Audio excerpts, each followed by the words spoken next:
I promise you, if I were to jog for 30 seconds, if somebody pulled out a gun and started to shoot at me, I would be able to fucking jog for at least another 10. Yeah, at least another 10 seconds. Exactly. And if you don't fucking believe me, put $100,000 cash on the line. Meet me fucking anywhere, anytime, and I'll take the bet. Yeah.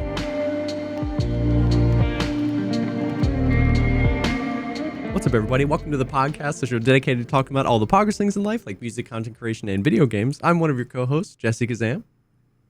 And I'm Veritas. Just a sort of a puppet avatar kind of situation. Mm-hmm. Yeah, I put the V in VTuber. Yes. VeriTuber. Bro. Yes. We should have anticipated you being sick and then created a VTuber for you so you could do the podcast. Oh my god. I should have done that. I'm literally going to continue to like grab on the, for those of you watching. Oh wait, you won't even be able to see because Jesse's not going to do. I'll just download your VOD and then mask that out. No, but what I've been doing is I have the yeah. I just have like the little lower corner of the picture. I'm just grabbed onto the handle and I'm like expanding it up and down as if I'm talking. Because for those of you that don't know, I'm sick. I'm quite sick, so I'm not on camera. I got the fun illness. The fun one. Quarantined in my basement for 5 days. The last 5 days, I've showered exactly fucking once. So, just been trying to reduce the amount that I leave the basement for my wife's sake. Yeah, I feel you. That's rough, man. That's rough. Dude, it hit me fucking hard, man. I'm fairly certain that I got sick at we actually talked about this before, either the last podcast or the one before that. Yeah. Fairly certain I got sick at the funeral services for my grandfather, which is just a great like 1-2 punch. Because my grandmother, my poor fucking grandmother, she also got sick. My aunt got sick. My uncle got sick. But that's brutal. They all are just, kind of like a little achy, little headache, but it hit me like a truck. Really? Like on Monday, I was like, oh, I feel like I'm getting like strep throat or something. And then like 2 hours later, I was like, yo, something is wrong. Like I feel fucked up.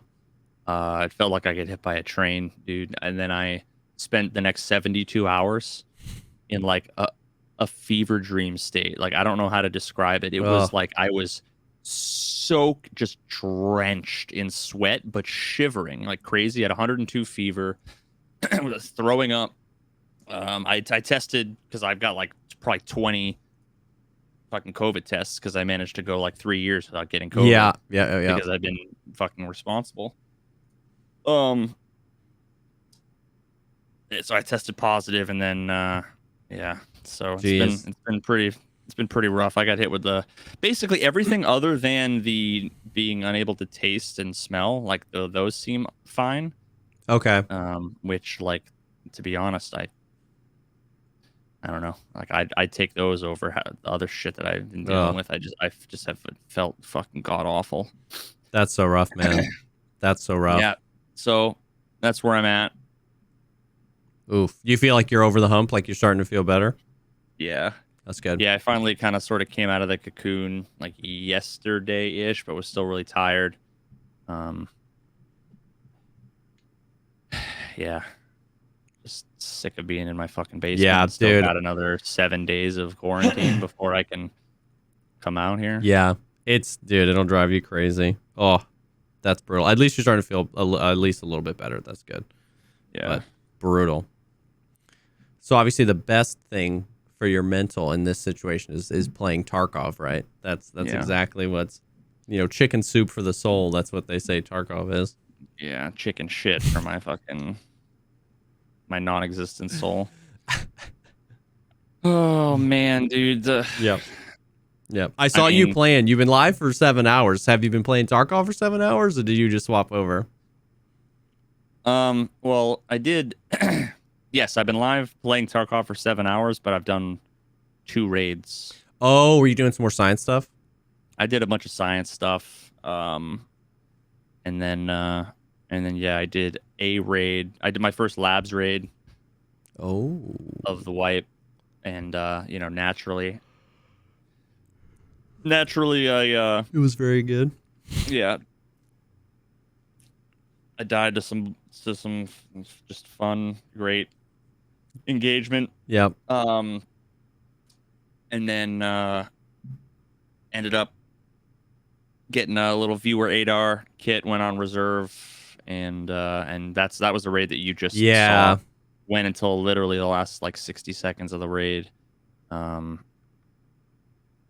that was, dude, like, I don't know, like I just have, I mean, we've talked about this before. Yep. I just don't have any confidence in any engagement that I have in the game anymore. Yeah. And especially any confidence to do the thing you think that you should do. You know what I mean? Like, yeah. Like, I can't play in the way that I've been successful at playing. Yeah. For years. And in the rare occasions where I feel like I'm actually playing, well or whatever, it just feels like the deck's completely stacked against me. Yeah. And it's really hard to not feel like the engagements aren't fair. And what you're talking about there isn't like you want to play the game in some super weird way. Like what you're talking about is like you just want to be slow and tactical and make decisions based on the cues in your environment, whether they be audio or visual. Like, i.e., the way the game markets itself to be played. You know what I mean? Like, that's what you mean. It's not like you're just like, I can't play the game the way I want to play. It's like we can't play the game the way the game tells us it should be played. You kind of the only way you can have some confidence is just shift W, pre-fire, swing corners. You know what I mean? Like that's. Yeah, the way that, I mean, ignoring like a decent chunk of my highlight footage, a lot of it is just me being bored after thousands of hours and running around like a maniac. I'm not. One of the things that I've been criticized for a long time by just like randos is what people now refer to as like ratting, because I've never been like the modern shift W, run across a hallway, free look, instantly 180 turn back the other way, quick peek, one tap people. Like that's not how I ever played the game, really. Much of my success came from just being smarter and using information in ways that were just advantageous to me. So, and I can't do that anymore. And half of the time, I don't know what the actual proportion is, but I'll just say half the time and half the time. Half the time I feel like it's because people just aren't legit. They have information they shouldn't have, whether they're using fucking walls or they have radar or whatever it is. Or the other half the time, and these things bleed over into each other, and a lot of times they probably seem like the other thing too. They're like Venn diagrams that overlap. So the other half the time is that the game either prevents me from doing the thing that would give me a noteworthy advantage in the scenario, or removes whatever advantage I would have in a given scenario based on like the element of surprise. So like one of the examples was just like an engagement I had earlier where came down from reserve, top side all the way down. And I ran over to where the switch is, like for power downstairs in the basement. And I had actually made, because the engagement before that was just sus on labs. Not necessarily. Sus is a word that I want to qualify. But I had basically was pointing out, I was like, remember that time So you know how if you come down the hallway, right before where the switch is, where like normally you take a left through the door, and then that's like whatever the server room is or whatever. I remember there was a day where, actually, you know what? It was really similar to what just happened. I walked down the hallway. There was no noise, no nothing. Couldn't hear anybody looting. Couldn't hear anybody reloading. I mean, just nothing. No moving. No looting. No noises whatsoever in the basement. I walk into that room, and right when you walk in, very close to your left, there's like a tiny little cubby. Yep. I remember where there was a day that I got like hunted, like stalked. I was in that corner, like AFK, basically talking to chat. I had made no noise, and the people just found me. They just ran in, pre-aimed that angle. And I remember a few people in chat being like, "Oh yeah, dude, I always pre-aim that angle." Like, as if it was the most common spot in the world. Yeah. You know, as if it was like the fucking, you know, on Mirage and Counter-Strike, like you're a top mid and you're gonna peek the left or the right side of the window, or like in the middle of, you know, catwalk or whatever, as if like, because that's the meta for where like snipers are. Like it's you just line up with this pixel on the wall and you sidestep once, and then that's where people are going to be all the time. So today I was like, you guys remember where somebody was, and I'm sitting there, like standing there looking at that spot, talking to chat, saying how just credulous, well, how do I want to put it? Yeah, I guess I was skeptical of the fact that people are like, yeah, man, super common spot. I always pre-aim that angle when I come in there, you know, no matter what.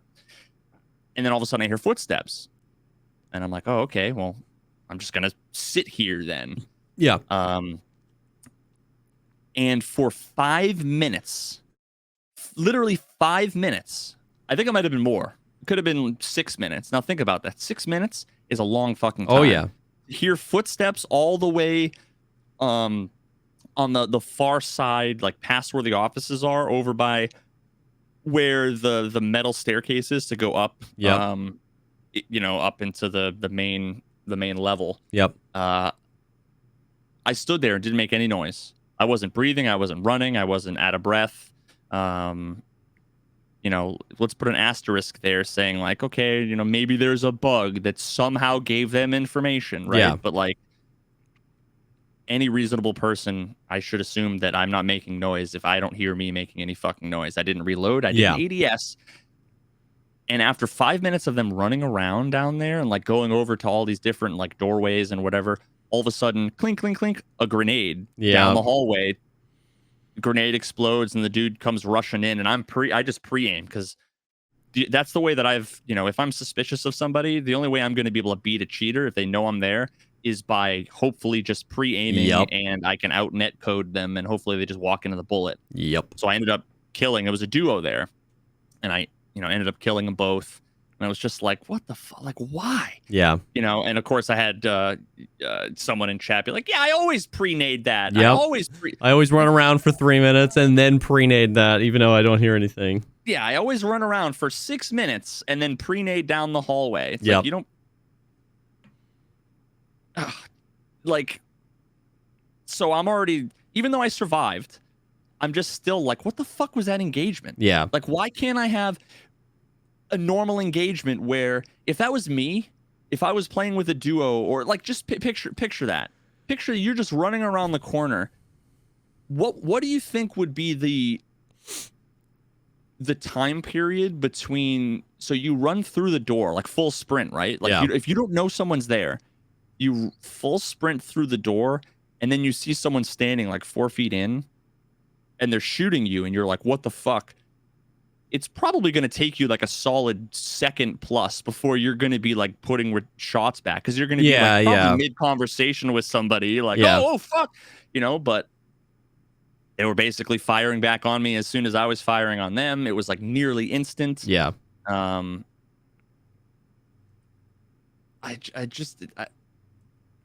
engagement's like that. Like, what am I supposed to do? I can't surprise anybody.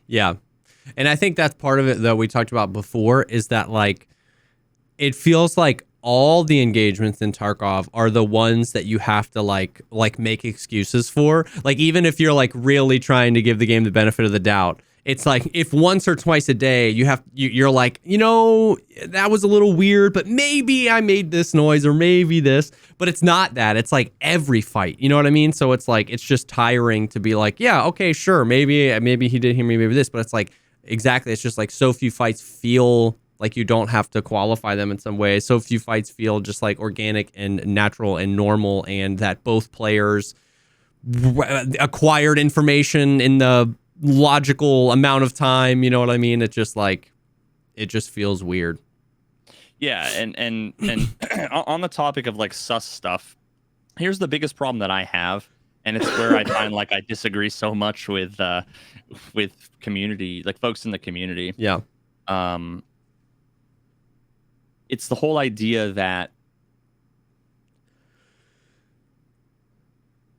so many people can justify so many things so many ways, but just because you can justify For sure. it, like, doesn't mean it's justifiable. Yeah. You can come up with a reasonable explanation for fucking everything. For sure. But in my opinion, sometimes a reasonable explanation is, I think that person was just cheating. That's not to say that they were cheating. Exactly. Yep. Like, for me to say like that was fucking sus, that person seemed like they were cheating. Yep.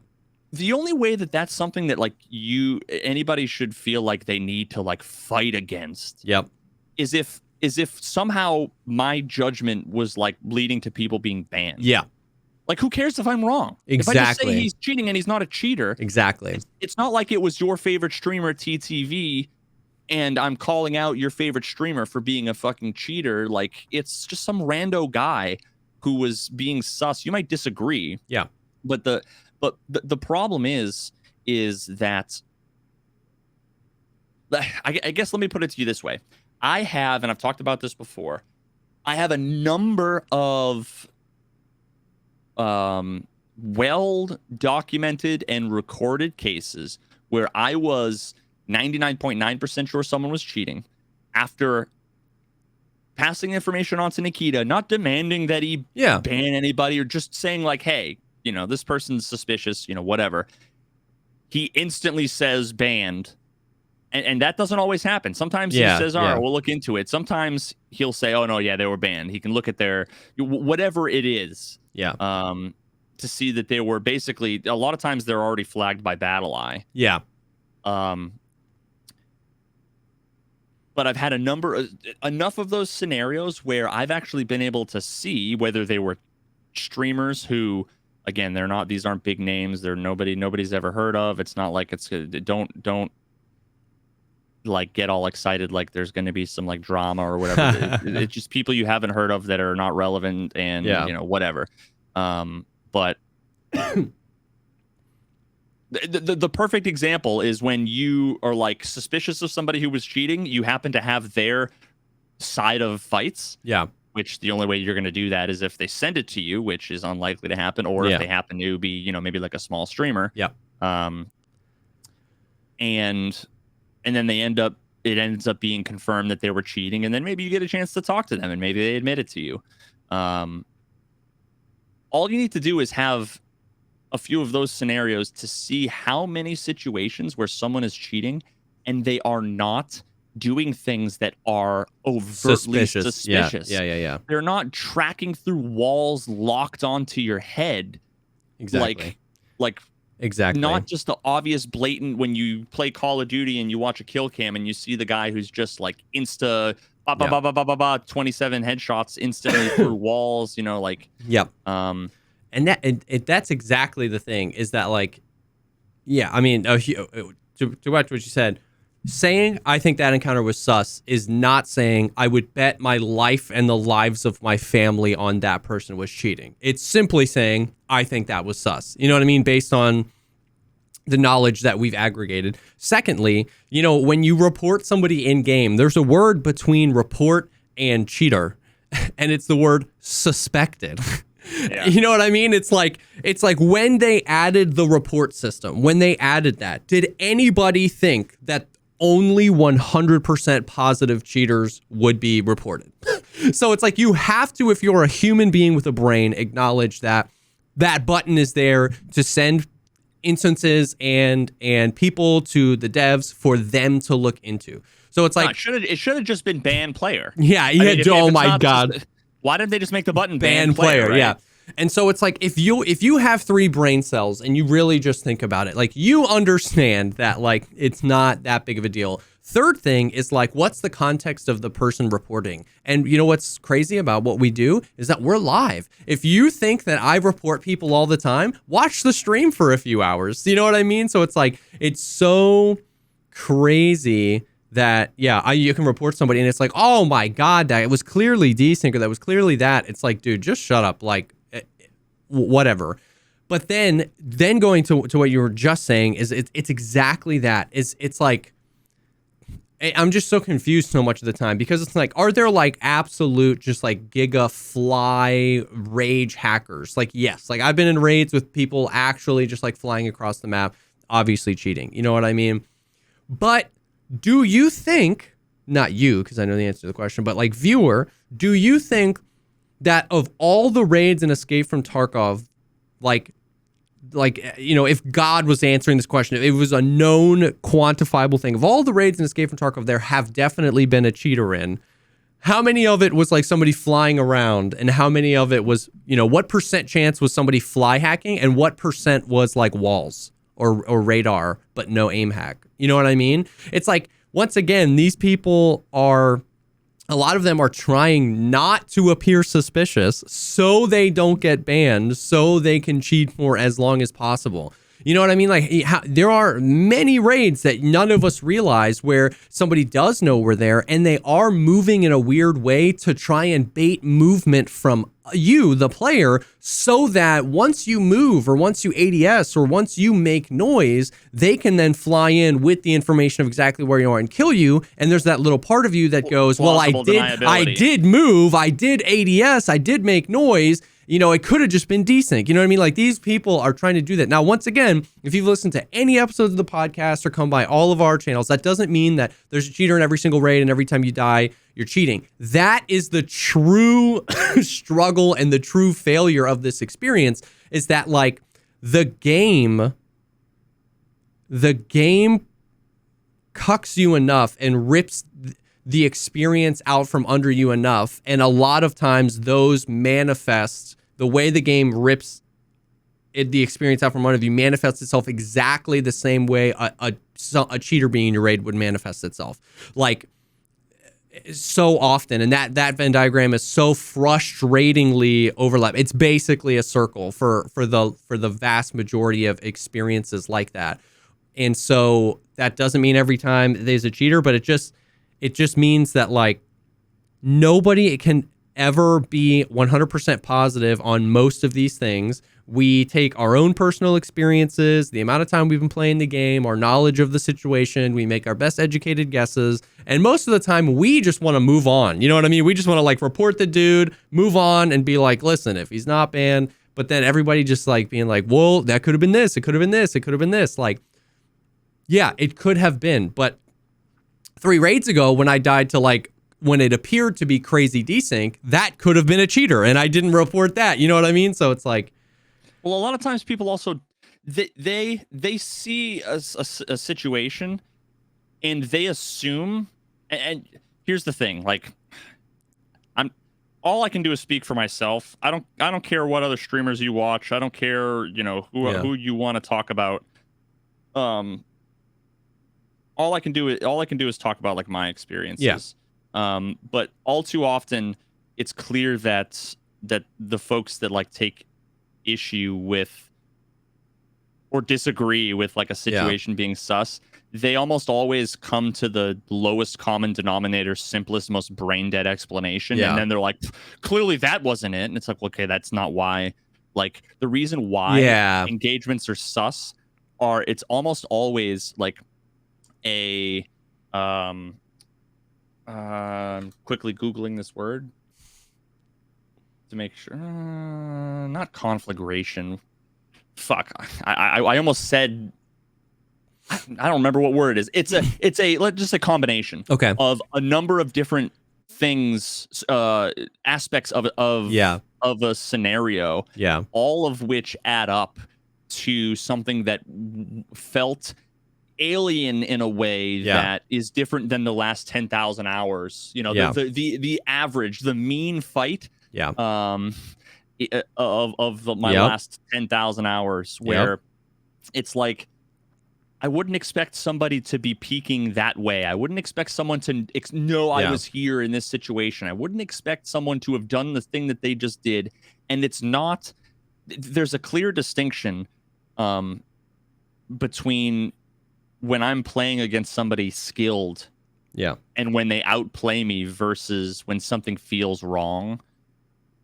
And it's really hard to articulate. And again, it's not this like there are plenty of people that say stuff like that I think are wrong for sure. A lot, but again, I can only speak for myself. And once again, that just informs us making a decision on if we want to report somebody. A lot of times, it's not like a like you said. A lot of times, that doesn't mean it's like this. I would bet my life. I would bet my life savings on the fact that this guy's cheating, and we don't realize how often we do that in real life. I mean, it's like a trope, right? Like you wake up, you know what I mean, in the morning, and your wife, you know, like you normally you never eat breakfast. You're always going to work, and your wife's like brings you breakfast in bed. You know, like, what's wrong? What'd you do? You know what I mean? You wake up and your dog always, you know, runs to the leash to go out to the walk, but the dog, you wake up, you get out of your bed, and your dog's like cowering in the corner. You go, what did you do? It's just like, well, this experience doesn't add up to the normal. Something is different. What's the reason for that thing being different? You know what I mean? Like we do that in life all the time. No, Twitch chat would go and tell you, oh, well, you just walked up to your dog and said, what did you do? And that right there is the reason why they all of a sudden they looked guilty. And it's like, well, no, you don't know. You don't know my dog is like. You don't know what you're just assuming that, you know, that I didn't think of the obvious fucking thing. Exactly. And so, we're not saying that there's no other solution. You know what I mean? There's no other thing. It's just weird. And the more experience of the time you have, you know, 5, 6, 7, 8, 9, 10,000 hours in the game, the more that you feel like you can trust that gut being like, man, this feels like a weird situation. And then a lot of times if the fights are extended, you know, you're like coming up with this like internal tally, like that feels weird. That felt weird. This felt, you know what I mean? And it's like you said, it's not just one thing. It's not just like, oh, he swung the corner fast and shot me. Like, obviously that could be desync. If I didn't know that guy was there, he swung it and his first shot hit me. Oh, that could be desync. But it's these like 5-10 minute fights. Like you were saying that you used that example where like they were running around and you knew you had made a noise. And it's like throughout these fights, you're just like, creating this tally and you're like, I don't know, man, that feels weird. Yeah. So I mean, there's that is like one of 3 different things to me that like poisons so much of my experience these days playing Tarkov. It's just the sus encounters that make me lose confidence that like the engagement I'm about to have is going to be a fair one. Yeah. Like if you already like have that like bitterness before it's about to start, then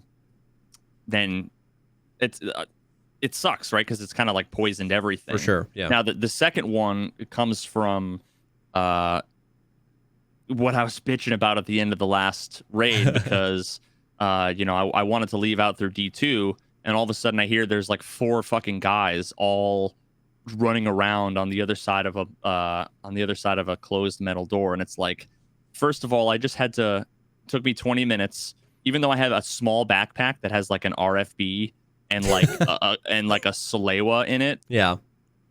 And you know, and then like a second gun on my back. I'm way overweight. I'm exhausted. Yeah. You know, I just took fucking 4.5 years just to repack my mags and fix my limbs and whatever. And then I had to limp all the way down to where D2 is. And then all of a sudden there's a 4-man team. Yeah. Well, so now there's no way I could even get close enough to hear them without them hearing me run on wood or run on the super loud metal.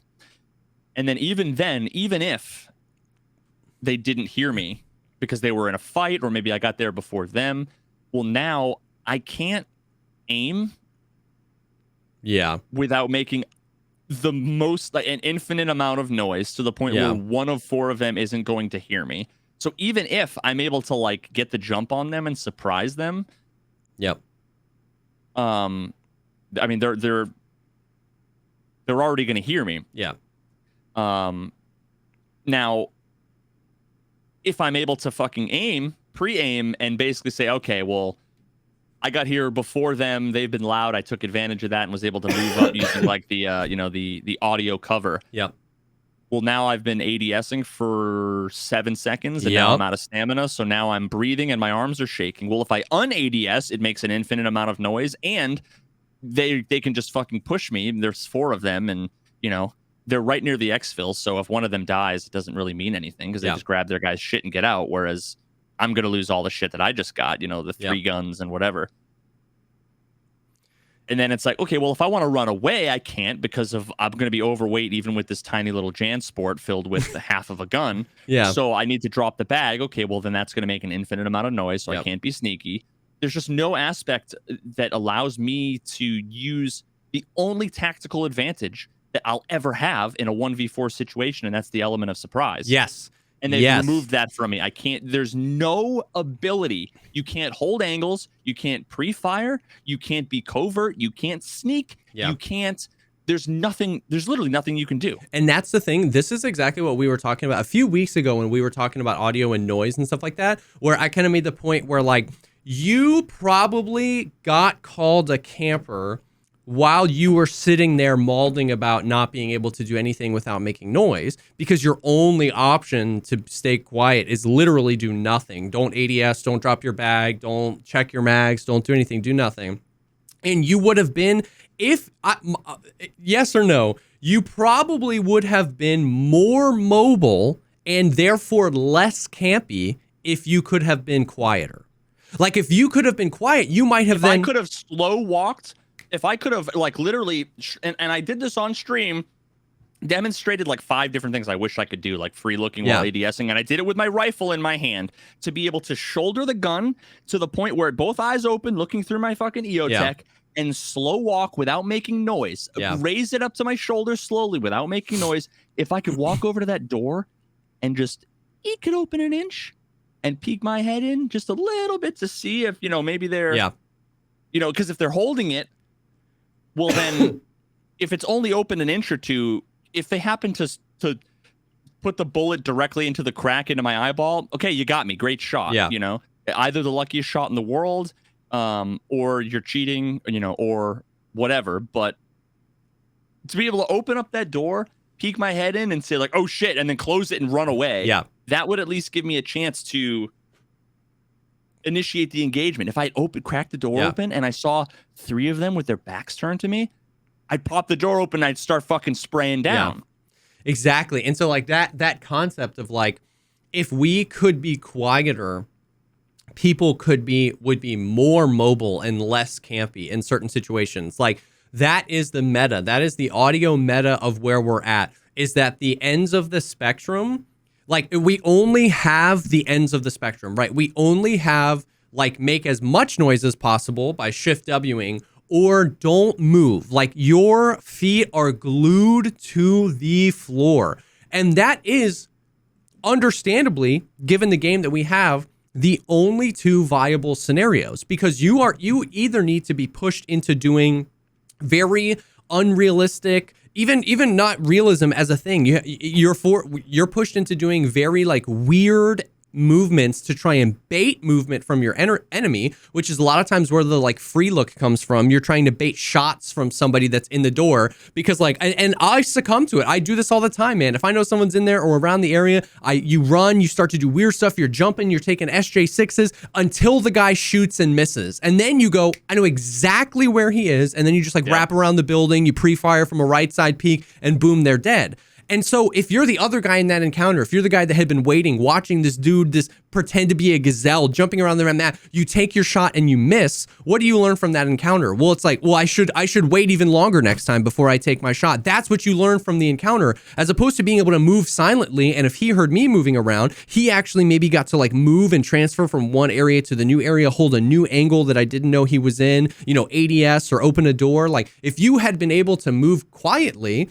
And once again, we've talked about before how they can balance this stuff where like a slower ADS that makes no noise. Your normal right click is just ADS as fast as possible. And maybe that makes a noise. Alt right click, pull your gun up slowly. Slow backpack drop, slow walk. If you had done that, you would have been a lot less campy and a lot more mobile, trying to construct as a solo player, how do I take on a 4-man? Where are they based on their audio because they're being careless? There's 4 of them. If I'm a solo trying to take on a 4-man, I need to be able to use my environment and move. So you would have been less campy, more mobile, and been able to engage with that. But because you make so much noise, aiming down sights, going into your inventory, swiveling, dropping your backpack, if you're newer to the game, man, if you're trying to learn PvP, you are frozen in place. I don't want to do anything. And so then it just like, it keeps ping-ponging and pushing both sides of the spectrum further and further down the extremes of do ridiculous movement to bait movement from the people that aren't moving at all, because nobody feels like they can move slowly and methodically with intentionality, because you're just dead if you do that. So it's so brutal. And I feel like on paper, if you took the 10,000 foot view and you were like, Nikita, I think there should be less audio. I think people should be quieter. I feel like the vast majority of the players that hate that experience that I just described, they wouldn't understand. And they'd be like, oh my God, no, that would be terrible. Everybody already doesn't move at all. We don't need more people camping. And it's like, okay, give them any other opportunity. Give them any other viable strategy other than camping that's not Shift W. Like if you put something in the middle, then at least some portion of the player base will choose that middle option. But right now we don't have anything in the middle. You know what I mean? And it's just brutal. Yeah, I mean,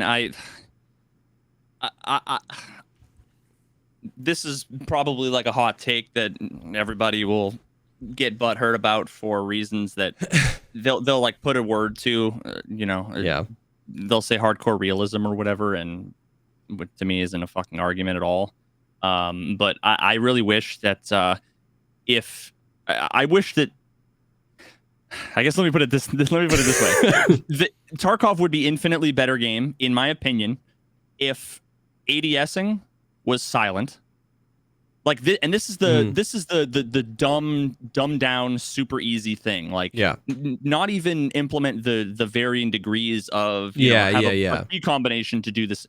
Just make it so that the slowest fucking walk, if you're holding control and you're walking, it makes no noise. Yeah. If you're ADS and un-ADS, should make no noise. Yeah. And make it so that that if you are ADSing and you are not holding your breath, that you can do that infinitely. Yeah. I just think the game's a better game. Yeah. I see what you're saying. I just don't see how that's a bad thing. Like, yeah. The only people who are going to complain about that are the people who are the like Giga Chad butt hurt that they got killed by a camper. Oh, how long was he fucking holding that angle for? Yeah. The person was fucking holding that angle as long as someone who actually cared about their fucking life, playing like a life or death hardcore, whatever game would actually fucking do it. Yeah. Yeah. The people that wouldn't want that are the people that just don't really want Tarkov you know what I mean? And the game that Tarkov wants to be, you know what I mean? They just like, and that's fine. There are other games to, to fill that hole, I guess, you know what I mean? But yeah, it's, and once again, what I always go back to is like, what does the game tell us it wants to be? And when you look at a lot of the trailers, the patch trailers, the marketing and stuff like that, it's always like people like walking slowly down hallways, leaning around corners and stuff like that. It's not, Shift W, jump, dolphin diving around corners, pre-firing everything. You know what I mean? And so that I agree.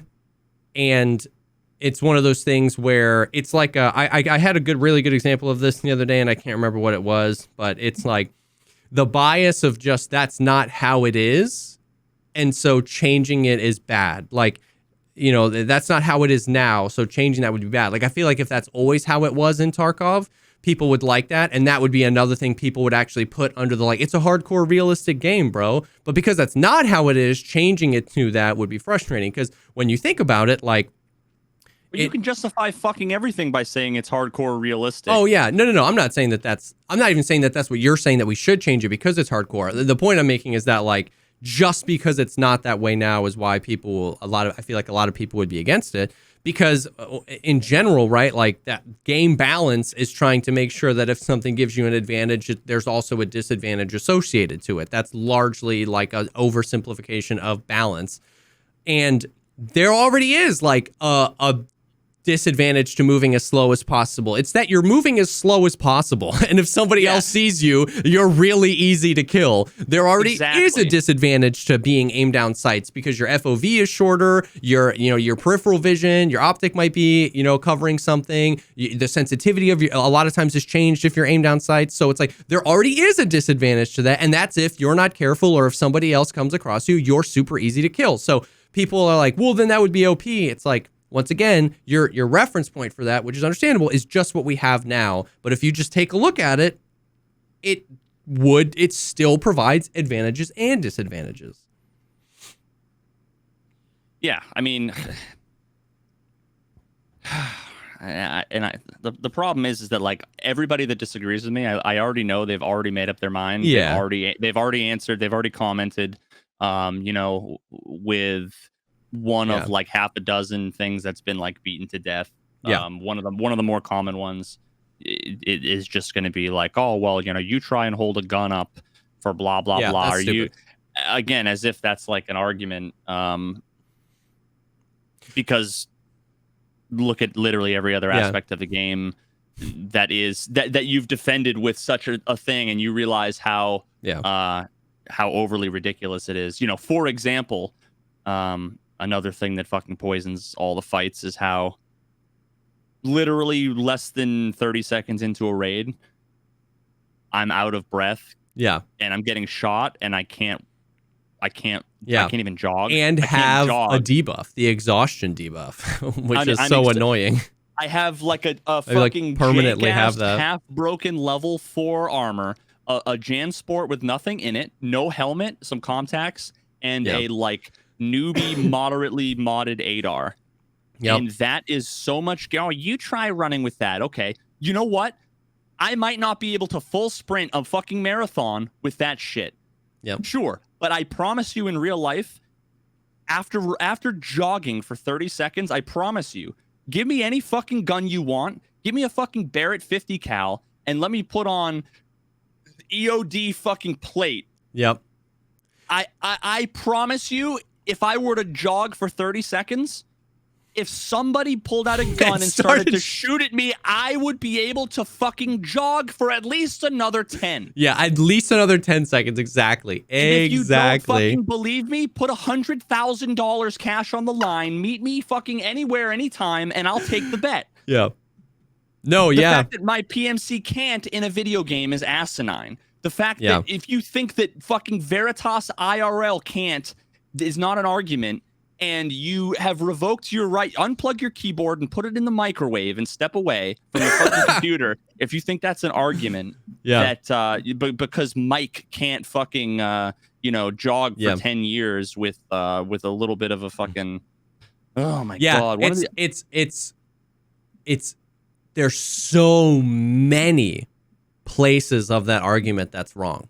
Like, so many. Like you were saying, like, the point of media largely is the fantasy of it. It's like, I'm not playing Tarkov because I think I can do all the things I can do, right? Like, the whole power fantasy is I am pretending to be a highly trained, highly skilled human being that was purpose built for this environment. So when it's like you try running, it's like, this isn't JesseKazam's life. This is not the power fantasy that I'm subscribing to. And then secondly, even if it was, that's a stupid argument because it's a video game. So it's like, there's so many layers of it. And you helped me create my new favorite argument against all of that kind of stuff, which is like the stamina thing where, you know what I mean? It's like, you try and, ADS with a gun that long. And it's like the whole concept of like, okay, well, do you think that you could ADS for as long as humanly possible until you couldn't do it anymore? Your arms are wilting away. And then you could just wait 30 seconds and then do it for that exact same amount of time again. We were talking about that with the stamina. Yeah, like, exactly. Oh yeah. So you're saying that fresh, I just infilled from the helicopter, I could run for exactly 0.8 miles, be a dead human being, zero hydration, just like absolutely, and all I have to do is sit in a bush for 30 seconds, and then I can run that exact distance again. And I can do that in perpetuity. I can do that for forever. You know what I mean? And then all of the gripes that we have about the stamina system would show themselves if we had nothing. Like I could go in as a hatchet runner, run out my stamina bar, have my stamina regen 17%, get shot by a scav and have no stamina, and I'd complain. What are you going to say then? You try running with... No! 1 kilo. I've got a red rebel. And the same thing happens, right? This doesn't have to do with the amount of weight I have. That is a consideration on the curve of things, but the core fundamentals of it is I could weigh nothing. I could have no backpack. I could have a 5.7 and a mag. That's it. I could be getting shot at. And my guy's just like, I really just can't pick up the pace any faster than this. Someone right is now, already like, somebody's already typing. Oh, well, shock is a thing. I bet you they tried to implement shock. Like, so people just need to have an explanation. Yeah, they need for anybody's frustration. They need for it to be like, oh, okay, well, I need to come up with some explanation that makes sense because there's no way that this person who I don't like could be right about their frustration. Yeah. Now they have to be wrong. But yeah, so then quickly just the last thing, because because of the three things that make it so that I just don't enjoy engagements anymore with players. The first one is that a fucking huge percentage of them just feel like I'm playing against people who are cheating, who have information that they shouldn't have. Yeah. A huge percentage of them, the experiences are sullied by the fact that I can't sneak, I can't be tactical, I can't be smart, I can't be clever, I can't be prepared. Yeah. I can't be. If I'm mobile, I'm punished for. If I'm like mobile but not being like cringy mobile, I'm not jumping around like a moron. I'm just like trying to relocate between point to point. If I retreat back to cover and then turn around and go to lean out and hold an angle because I think they might push me.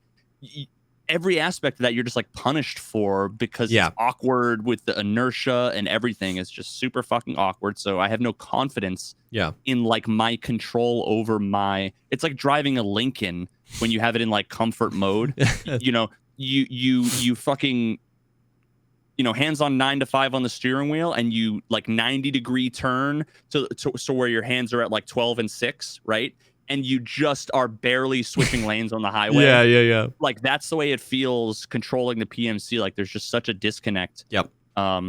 If you happen to be fortunate enough to have anything in your backpack whatsoever, but in the rare occasion that you actually survive and get to loot some shit. Yep. And then third, all of that combines to then make other situations that might be fun.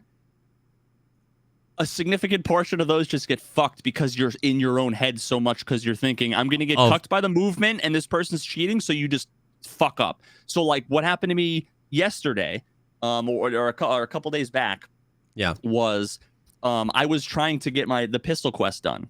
Get the 3 PMC kills, and I had gone through like 800 fucking Glocks on factory just dealing with just the bullshit, And then finally, I'm like, I get the jump on a few people that just spawned in. I'm like, okay, cool. And then I look down. I'm above them. They're like in the little underground middle section by like where the silos are, whatever the fuck.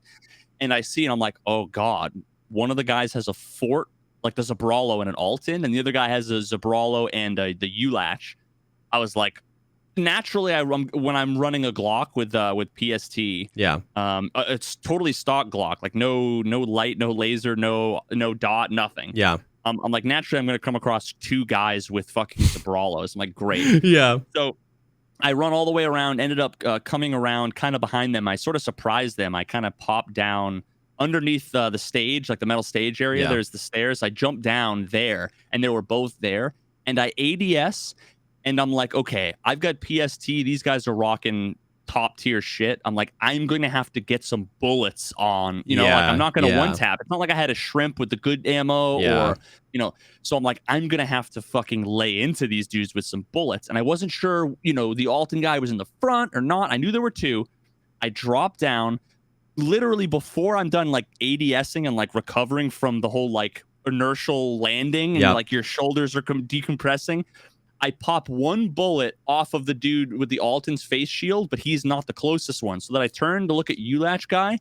I ADS and I go, and I'm just like mouse oneing, like the macro finger as fast as I possibly can. But you know what? It wasn't the Glock. It was the USP. I had the USP 45, and it has so much recoil that every single bullet, even though if you put a dot, like if I had a monitor crosshair, it would be on between the guy's eyes. And every bullet goes over his head, over his head, over his head, over his head, over his head. So because I'm like, I have no confidence because of how unlucky I am with a pistol running into these guys. I feel like they're probably going to be cheaters and I'm probably going to get cucked by this location because even though I'm going to catch all this stuff. And then I end up just whiffing because I have to. And it's like, every engagement just has some bullshit in it that I can't stand. So then I can't not mauled at the fact that, like, why does the pistol have so much recoil? It's a stock pistol. I'm shooting 45 match FMJ. Do you really need to nerf me? No, wearing no armor with a 22 fucking pen bullet against a guy with an Alton. Do you really need my pistol to go off into the ceiling? Yeah. Why is everything conspiring against me unless I'm a Giga Chad shift Wing around with a 400,000 ruble modded gun that I spent 600,000 rubles to fucking build after getting all of the shit on the flea market? Like, why? Bro, why can't I feel like, what's crazy is that like Call of Duty has better pistols than Tarkov. Like the pistols are good in Tarkov, but they have so much recoil. Double click on a 5.7 or a Grotch and add the vertical and horizontal recoil numbers together. It's like 380. And I was playing the beta, and like with a Glock, I was like, God dang, this feels good. Once again, not that realism should play a part in it at all, but once again, the power fantasy of like highly trained, like I've seen some cool footage of people shooting Glocks really fast, really accurately. Like it's crazy how much recoil the pistols have. It is absurd. It is like inexcusable. I do not understand the rationale there, but it is like a stock light Glock has just like crazy recoil. And that's super annoying. So again, like what would be the downside? Let's just say let's say they made it no recoil. What would be the downside? It wouldn't be more powerful than an MP7 that shoots a bullet with more pen, more damage, and has no recoil and has a fire rate 10 times what my finger is. Yeah. But nobody would be okay. Well, not nobody, but so many people would be fucking crying if there was no recoil, even though you go to my Instagram and you can see I can shoot all these guns. I can shoot fucking basically stock ARs, stock Glocks, and I've got little pencil arms, and I can go and hit fucking all between the eyes at 15 meters, and it's like, well, what the and I'm not a trained PMC. Exactly. And once again, it's like I don't want them to go super hardcore on the realism department either. That's not an excuse. I understand balance is a part of it, but just like ask yourself, does that feel like an appropriate amount of balance? Like it's a pistol. It's one of the most used weapons in the world. These people should be trained on. Like I feel like once again, don't they want people to use the pistols though? Is the question? Yeah, exactly. Yeah. Why would they not want people to use all these guns? I don't want to feel like I don't want to feel like I could personally shoot better you know what I mean, when I'm playing a video game. That feels weird. You know what I mean? So I don't know. But I totally understand.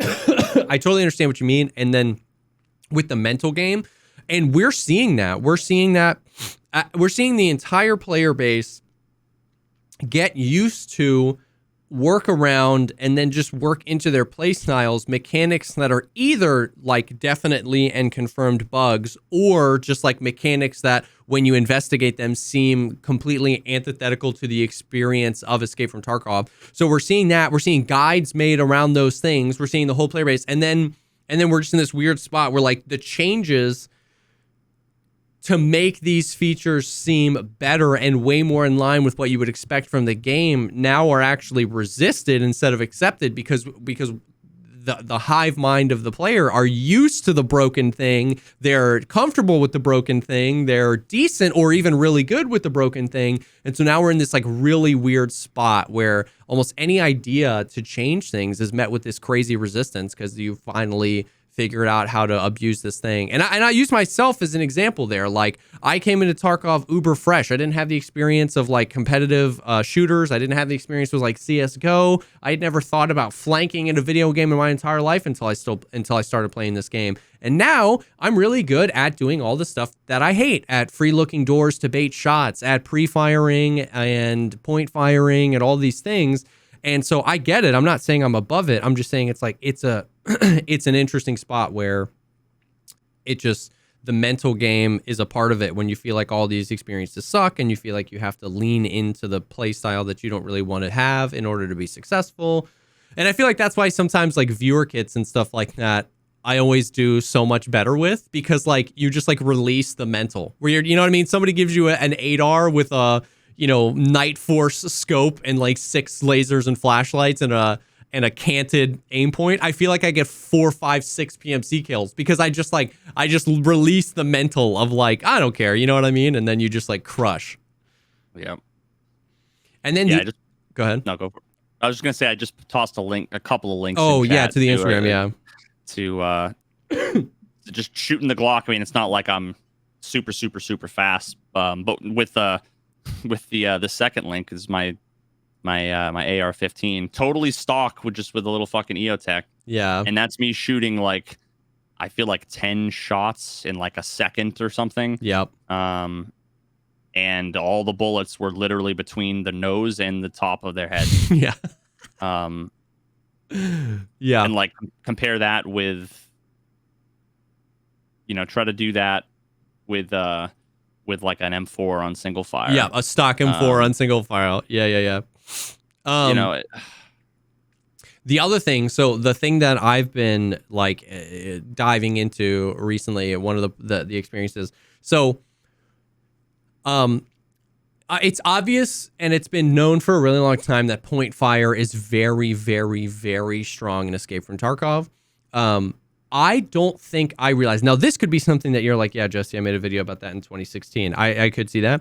But I kind of just recently came to the realization, like, one of the things that makes me want to punch my desk is when I set up an engagement and I get aim punched. Like, you know what I mean? Like, one of the things that makes me want to smash my monitor is when I'm like, putting shots on. Brought that up. I'm putting shots on, and then my reticle just goes boom, like way off to the left. And then if it hit you again, it's further to the left, and you can't do that. And I kind of came to the realization where it's like, you don't get aim punched when point firing. You only get aim punched when aiming down sights. And it's so annoying and so frustrating because, once again, the guy that does not have his cheek to his gun, the guy that's not looking down his reticle is rewarded by not his point of aim not moving around when actually getting hit by bullets.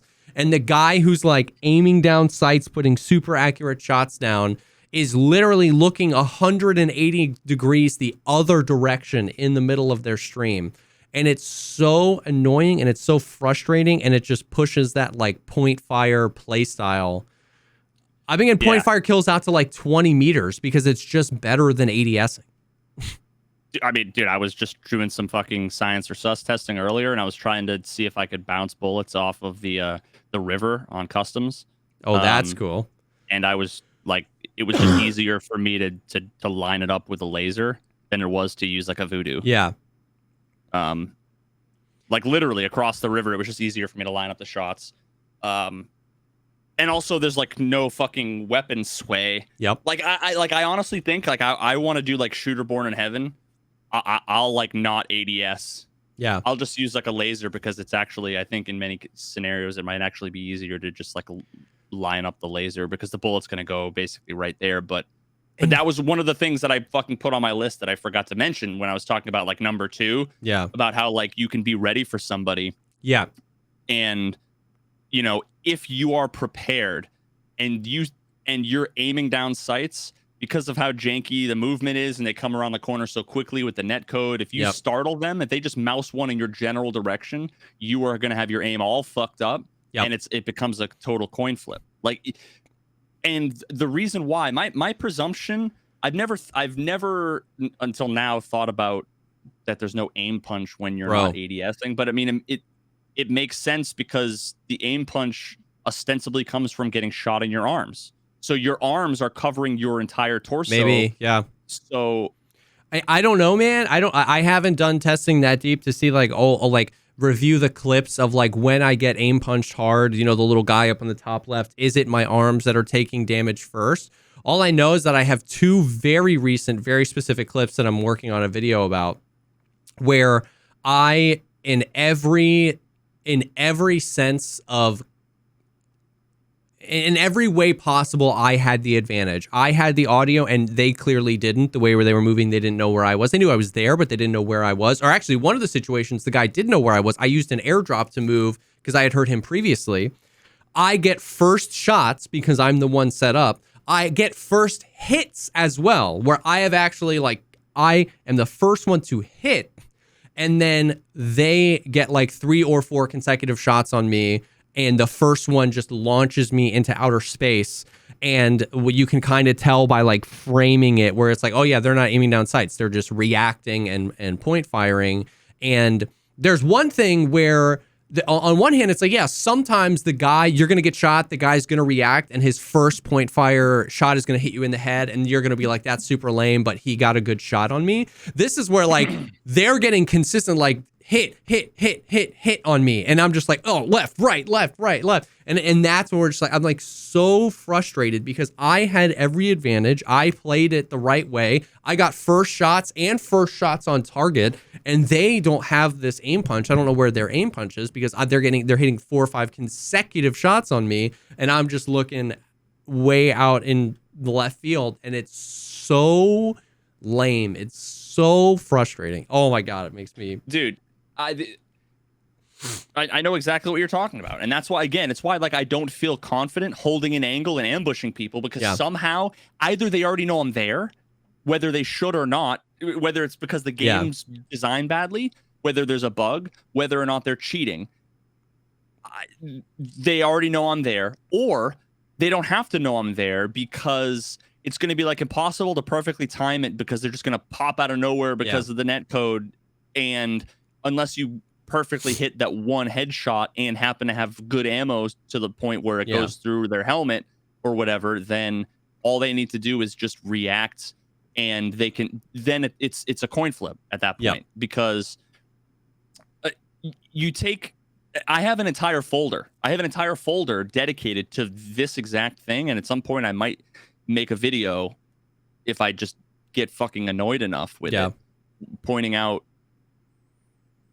all of the fucking things that I guess I've been talking about here, because I just have clips that are perfect examples of all of these things where I'm perfectly following somebody's head while I'm, you know, let's say it's just slow strafing in an engagement with somebody maybe 15 meters away, but I get hit and my gun is 10 feet up and to the left, but then I have to pull my mouse down to the right to overcompensate. And then all of a sudden, as I am about to line it up again, all of a sudden I'm getting hit again and it's getting jacked up and to the right and then down and to the left. And it's like, there's no. Here's the only way. Here's how I can describe the way that fights in Tarkov feel. Imagine you're like a third grader, okay, and you are. you have to. You got to go like take down like the sixth grader, right?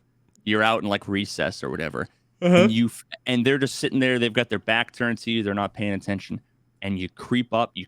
You're literally like within touching distance to them. They've got their back to you, and you wind up a punch. And as you're winding up a punch, they turn around, grab your hand, and slap you in the face. And you're like, "Oh, what the fuck?"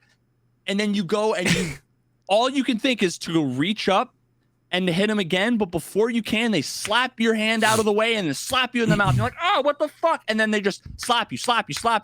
And it's like, they're not killing you. It's just the most obnoxious bullshit where it's the equivalent of like holding your forehead back. Yeah. So, your little arms, you can't reach them. That's the way that fights feel where even if you survive, you know how AIDS it is, dude, to just be like getting aim punched all over the place when you're like, come on, I'd rather either fucking kill me or let me shoot you. I'd rather just get one tapped than get aim punched that bad. Like, I you know what I mean? I'd take it out of the game completely, but if you want to put it in the game, you got to make it consistent to whether you're ADSing or not and turn it down by like 80%. Like I'd rather you just one tap me. It's crazy because to watch it, it's the same thing like we talked about before where you're like out of stamina and you get hit by sniper scav and you can't move and there's no cover for 30 feet and you have like a vector with a red dot. You're like, I can't kill sniper scav because I'm going to die before I can acquire this target with the red dot. I have no stamina. It's like, please just kill me. To watch your life slowly unfold, to watch everything that you just tried to do in this way slowly and painfully and obnoxiously come to an end. And that's where it feels like, where it's like, I set up, I'm holding the angle, I'm ADS, I get first shots on, and to just like see this like 2 seconds of time where like you just keep getting launched to the left, so you pull to the right, but then you're launched to the right, and now you were moving to the right, so when you got aim punched to the right, now you're like looking at a 90-degree angle, you're trying to pull it back, and then you die, and it's like, just one tap me, just end it. Like it's unreal. It's so frustrating. It's so weird. So I don't know. Yeah, man. I'm pulling up I'm pulling up a little clip just to give you an example of the kinds of shit that I'm talking about, because this is just one of the few clips. Yeah. I come up the fucking stairs on interchange and I see the big purple fucking Barney backpack. Yeah. Right? Yep. And I'm like, oh shit, okay. Clearly he knows I'm there. Yeah. And this is me trying. I mean, like at this point, there's no sneaking, right? Yeah, he knows. But it's like he knows, I know. But I'm gonna move up and try to hold one of the sides. I got my flashlight on. I turn the corner. I'm already pre-aiming. But now look, right? Like just like what is that? Like the fucking EOTech is all crooked. Yeah. Yeah. So I can't even aim for 1, 2, 3, 4, 5, 6. So it takes 6 bullets for my gun to actually to where I can actually see the reticle inside of the EOTech. And then at that point, I'm already aim punched. Yeah. And my arm's broken. Like, look, my arm is broken. I'm aim punched. My arm's blacked out. And so my vision is blurry. And now my aim is getting pushed all over the place. So even though he miscalculated where I was, right? Yep. He literally went the wrong way, and I came out on his flank. Yeah. Well, I've been shot again. Blurry aim punch. Now the recoil plus the aim punch I'm missing. I get shot again. Blur aim punch plus the muzzle flash. I can't see anything. It's blurry. I'm aim punched. I can't see anything. Oh, I get aim punched again. It's blurry. Now my chest is bleeding. My arm is broken. Aim punch blurry. Oh, look at that. Then fucking 2 more bullets. Look how much. You see how I have to snap? That's me fighting the recoil to try to get back on target. By the time I finally do and it gets unblurred, oh, I'm dead. Yep. And the thing is, like, how many of my fucking engagements have to go like that? And once again, the thing is, even if you watched a clip like that and defended it and you were like, you know what, maybe that is how it should be, at bare minimum, which I think is, I don't think our engagement should be that way. At bare minimum, you have to acknowledge that, like, it should be consistent. Like, but it's not. When you get shot, when you're point firing, you're not getting aim punched like that. It's so frustrating. Now in this example, You hit him in the head like 8 times. but instantly I get my fucking legs blacked and I'm limping. Yeah. So it's like, at no point in any of these fights, I hit multiple headshots on the guy. Yeah. And I'm punished by a dude exit camping because he managed to hit me in the legs so that I'm limping, so I can't hit any of my shots. Yeah. Yeah, so it's super frustrating, and the experience is super inconsistent. If you point fire, you don't get aim punch like that, and the blurry vision and all that kind of stuff. Like, you get hit, and then the consequences of you getting hit, like in that other clip, it was like your leg got black, so as you were limping, your aim was going all over the place, but you don't get aim punch, you don't get the blurry vision, and it's just like such an inconsistent experience, and it's such a frustrating experience. Yeah, like, I mean, what I just don't know, man. Yeah. Like, every fight ends like this, and I can't. Yeah, I don't know, man. Like, is watching these clips, is the explanation really that I'm just like washed up and that these people are just better than me? Yeah, it's I don't know. It's definitely frustrating.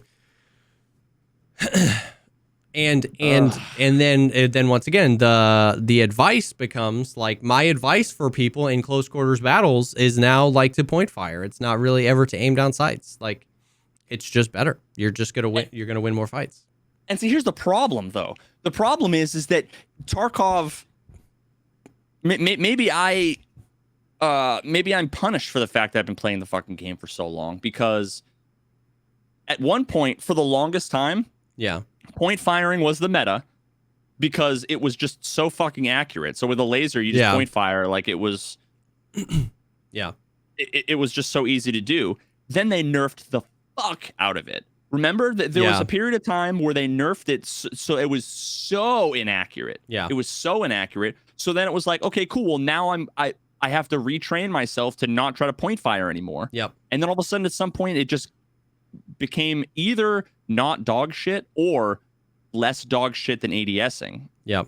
I don't know when that was, but so now it's like I need to untrain. I constantly need to train and untrain habits. And exactly. You're exactly right. And you want to know why? It's because part of that was the change they did to recoil. Remember, like I don't remember what patch was, 12.5, 12.7, 12.9, where they did that big change to recoil. And that was where, like, the Vector became like the worst gun. Like, the Vector and the MPX are like terrible, and the HK was terrible, and the M4 is not as the lasers they used to be. So then the meta became the slower fire rate guns like the Mutant and now the RD704. When that change to recoil happened, because recoil across the board got worse, even if they hadn't messed with point fire is now a better and more viable option because recoil is just worse, especially when you're aiming down sights close quarters. So it's like, it's this whole freaking complicated web and ebb and flow, but it is definitely super good right now. And once again, going back to some of the things we said earlier, if they made point fire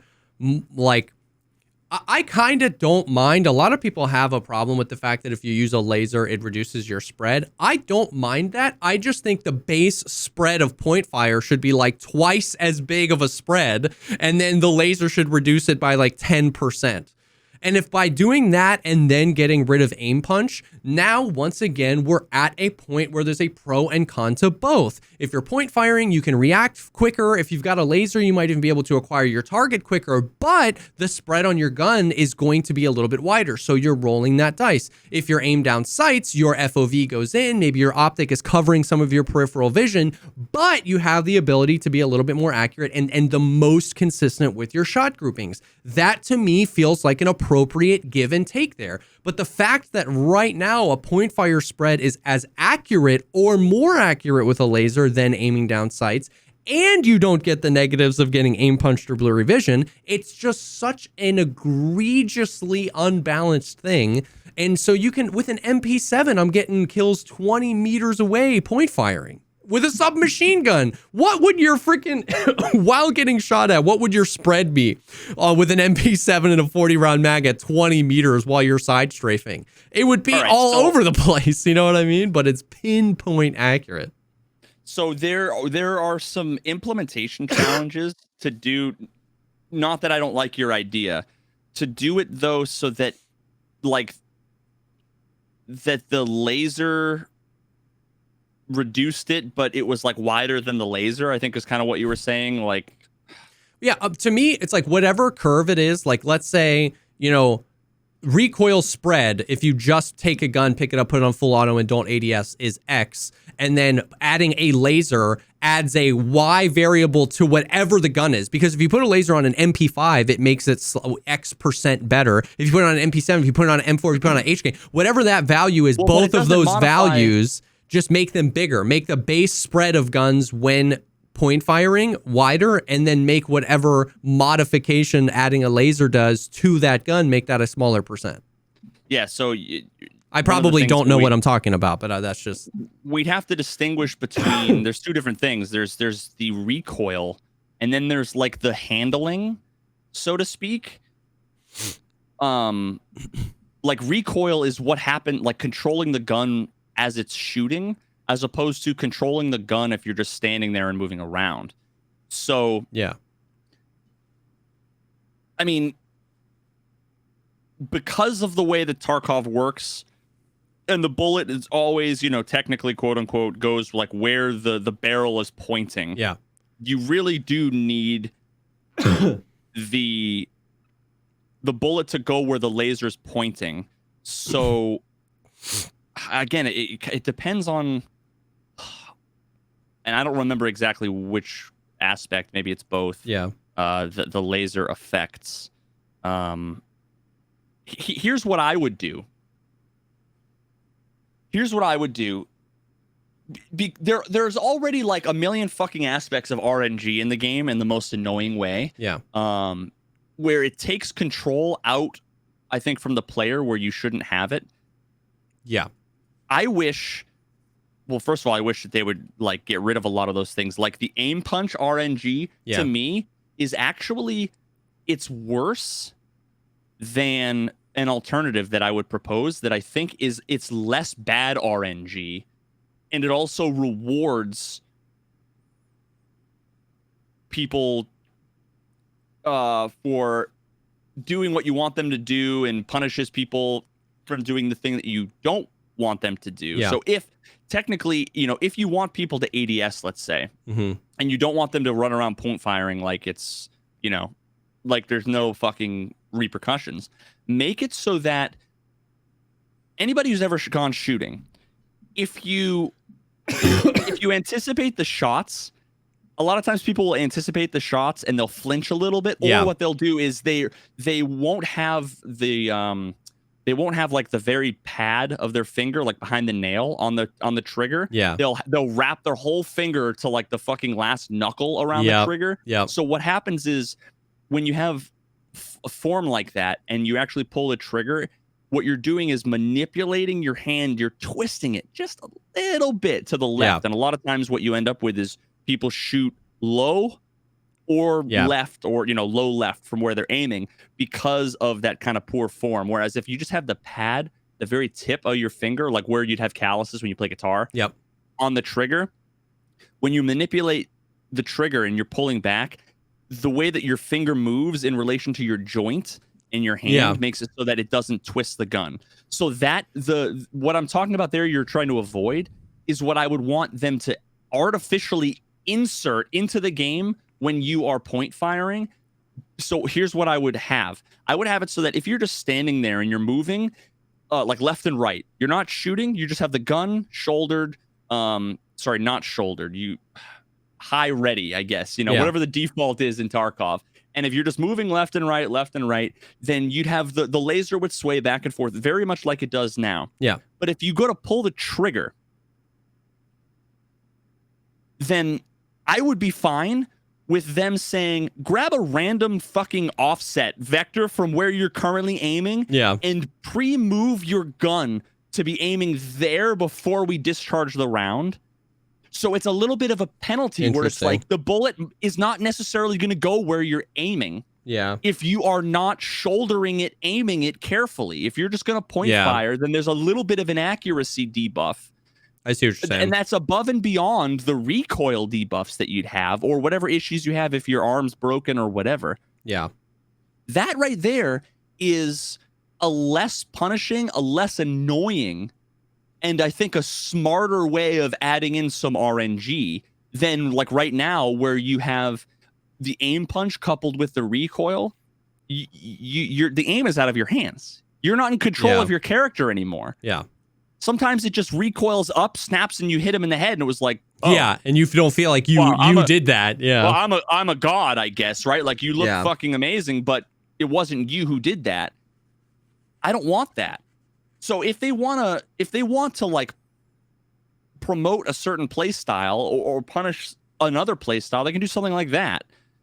Because you don't have the control where your cheek is in the cheek well, it's shouldered on the stock. You've got it pulled back against your body. You're bracing yourself. You've got your hand on the foregrip. Like you aren't in full control of the gun. Yeah. You're not totally out of control of the gun.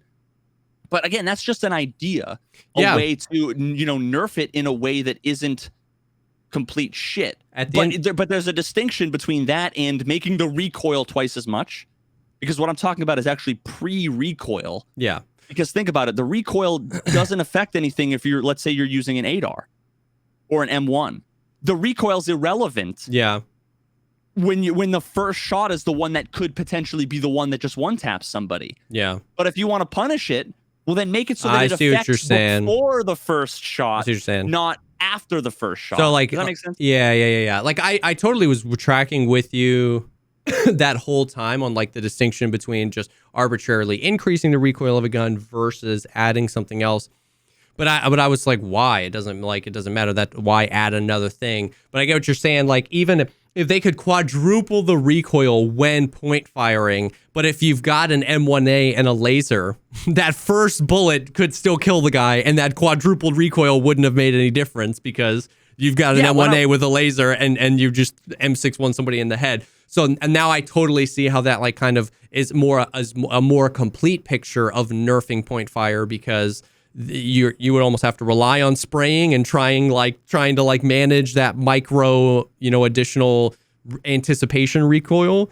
It was trivial for me earlier doing the testing. I was one tapping every shot I did, every point fire I hit across the river. I was hitting. I was in there with 10 PMCs doing testing, and I was just point fire, tap, hitting them, tap, hitting them. 80 meters away, 90 meters away. I want those shots to be next to impossible. I see what you're saying, but have it be trivial if you're aiming through the fucking optic. That's a really interesting. I'm with you now. That's really interesting. At the end of the day, I just, like we say with everything, it doesn't seem to be complicated, but it's exactly that. It's like I would like there to be a benefit and an advantage and a disadvantage to aiming down sights in certain situations, and a advantage and disadvantage to point firing in these circumstances. And exactly that. If you're shooting somebody 40 or 50 meters away, it should be next to impossible to hit that. It shouldn't be impossible, but it should be next to impossible to hit that while point firing, and it should push you into aiming. And yeah, it just seems unreasonably proportion towards point firing is just the best way to engage with the game, and that's frustrating. Yep. And it's speaking oh no, go ahead. Well, I was just gonna say, and well, actually, I was gonna kind of switch it up. So, what were you gonna say? The HHS site. Mm-hmm. That was some other testing I did. Speaking of aiming down, that's the magnifier. It's totally busted. Yeah. It has like twice as much recoil. Not even when you're aiming. Like, even if you're point firing, like really, it just yeah. like messes with your gun. I don't know why. Which is it's so... it's not ergonomics either, because I was going back and forth between a few different holographics. One of the EOTechs, just like the EXPS3, just a tan little holographic one. That's like one of my favorites. That one has -2 ergo. The HHS has -3, and then I was using another one of the holos that is -3.5. Yeah. And yeah, with the it's really hard to tell. Like, you can't do a side-by-side comparison when you're using like the magnified version of it, yeah. right? Because but if you just use the unmagnified version, just the holographic, which is basically the EXPS3 holographic sight, like, it's the outer housing of it is basically identical. Yeah. Yeah, it's like 3 times as much recoil. It's so sad because I was so hyped for that optic. I really, really wanted, like, my favorite way to play is with a red dot. I've always preferred that. LPVO is definitely meta right now. But I was like, man, this is a sick thing. And they do this. It happens all the time in real life, where you can even add different attachments onto different optics, the little snap-on magnifiers. And I was so excited, and it's just like so bad. It's so bad. Yeah, and it's not Ghost Freak is in here, and he just mentioned that there's more recoil for zoom sights. It's the HHS or whatever from my testing is infinitely more broken than all of the others. Yeah, like it at 1x, it has twice as much recoil as any of the other ones at 1x. Yeah, and well, I mean, yeah, and it probably, I have no reason to think that when you're using the magnified version, it does as well. Just the magnified version has always been fucking scuffed. Yeah. But yeah, the whole thing's busted. Yeah. Sad. Very, very sad. That's coming on the next Science or Sus. I tested like 5 different things. One of the things I tested was, can you jump on a grenade? That was a lot of fucking fun. I made some discoveries about how fucking grenades work. That was interesting. Dude, I had somebody I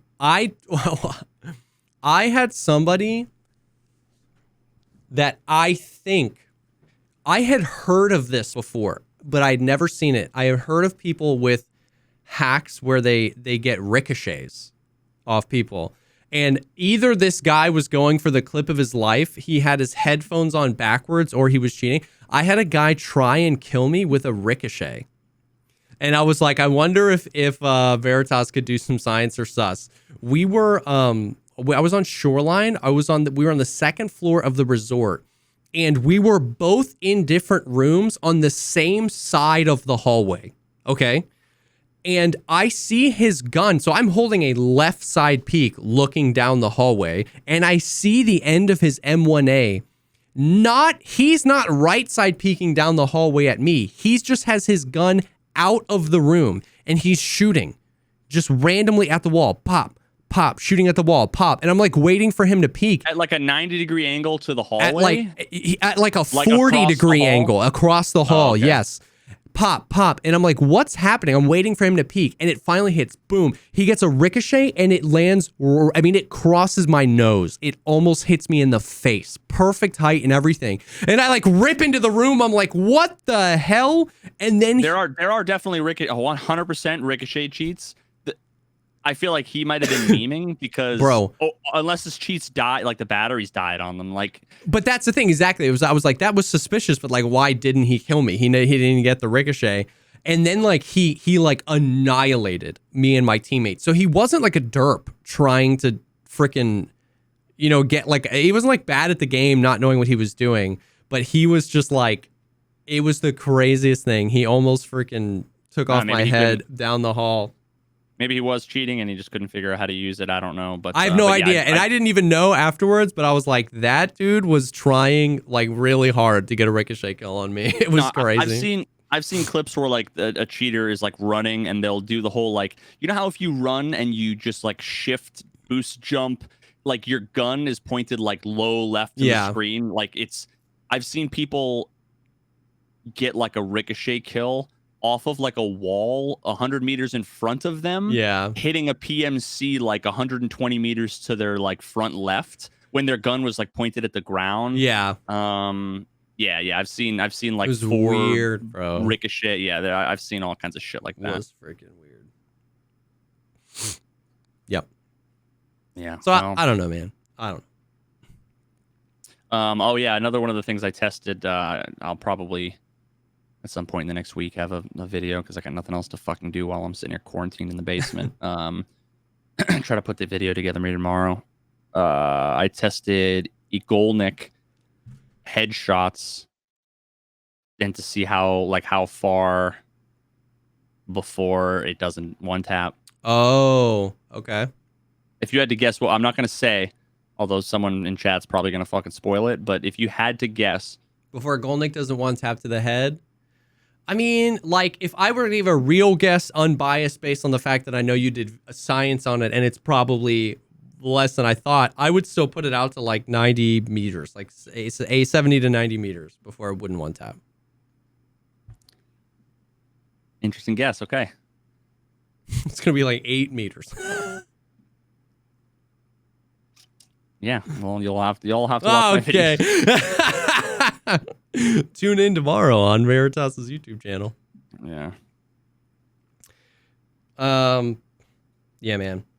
I don't know. But ultimately, I mean, to kind of put a pin in the conversation that we've been having is I can't argue with you on any of those things. That, like, Tarkov PvP and therefore just Tarkov in general, once you get past the quests, feels rough because you just are anticipating that it's either sus, somebody has information they're not supposed to have, the game is going to rug pull you by just having some crazy amount of desync, or, you know, you getting like headshots. Like I saw a clip of Valiant, he hit a guy 3 times in the head that was standing still with M61. The guy ran away, and like the after action screen said that he hit 3 shots and did 97 damage to body. There wasn't even any ammo absorption. And the guy didn't die. So like the game is going to rug pull you somehow. You can't be covert or play slow because you make so much noise. You can't really hold angles, and point fire is just the best. And if you aim down sights, you're going to be punished for it. So it's like, it's hard, man. It's hard. I know I get these people who are very confused at my existence because I have been having a ton of fun playing Tarkov these past few days, man. Like the PvP has been insane. A light switch flipped, and customs has been nonstop action. I went on one life, I got like 14 or 18 PMC kills. I don't think I ADS'd for a single one of them on a customs, just on customs, running customs 5, 6, 7 raids with an MP7. I was just like, I shouldn't have even had a red dot on it. It was just like, the raids have been fun. They've been crazy, but like, it's fun in spite of those things. It's like, I die to desync all the time, or I get these weird encounters, and it's just like, it's just a part of it. So people get so weirded out because they're like, I thought you hate this game. And it's like, no, I'm having fun, but almost every single fight feels weird in some way, shape, or form. And that makes me sad when I think about it and when I talk about it. But so, yeah, you know what? I don't know. You know what? We need Jesse to do a hardcore stream. And you know what that would entail? That would entail you just fucking play solo for a day. No. And then no. and see how much fun you have. I can't. No. Dude, but we talk about this all the time. You don't have fun playing Tarkov. You have fun hanging with the homies. I do, dude. But that's the thing, is that I'm and there's nothing wrong with that. I'm open about that. Like, that's the thing, is that exactly. People come in all the time and they're like, man, like, you know how many times I answer this very specific chat message? Dude, how do you stay motivated? How do you have fun playing this game? I just like am so burnt out and so frustrated. I just get one tapped every single time. And I'm like, do you play with friends? And they're like, no, I play solo. It's like, dude, listen, I get it, man. Like, I just can't do it. I can't engage with the game that way. And you're absolutely right. It helps me have so much more fun. And well, like I said, in the fairness of the game, the PvP has been super fun, but it's not fun because it feels the way it should be. It's fun just in spite of all these things. Like the amount of times that I just like had crazy desync, and I was like, well, I guess, you know, that's the end of that 8 raid run. I was going on a run. I was doing really good. Crazy desync. Or that felt sus. We'll just report and move on. You know what I mean? Like, it's definitely in spite of those things for sure. But solo is Solo, I said this the other day. Solo is the new hardcore, and hardcore is just for people that enjoy pain. Like, solo is the hardcore challenge of Escape from Tarkov right now. It's just honestly hardcore. Hardcore is the easy road for streamers who want to play solo. You want to know why? Because them not having any fucking money or gear, at least they can blame it on hardcore and not not the fact that the game is dog shit. Yeah.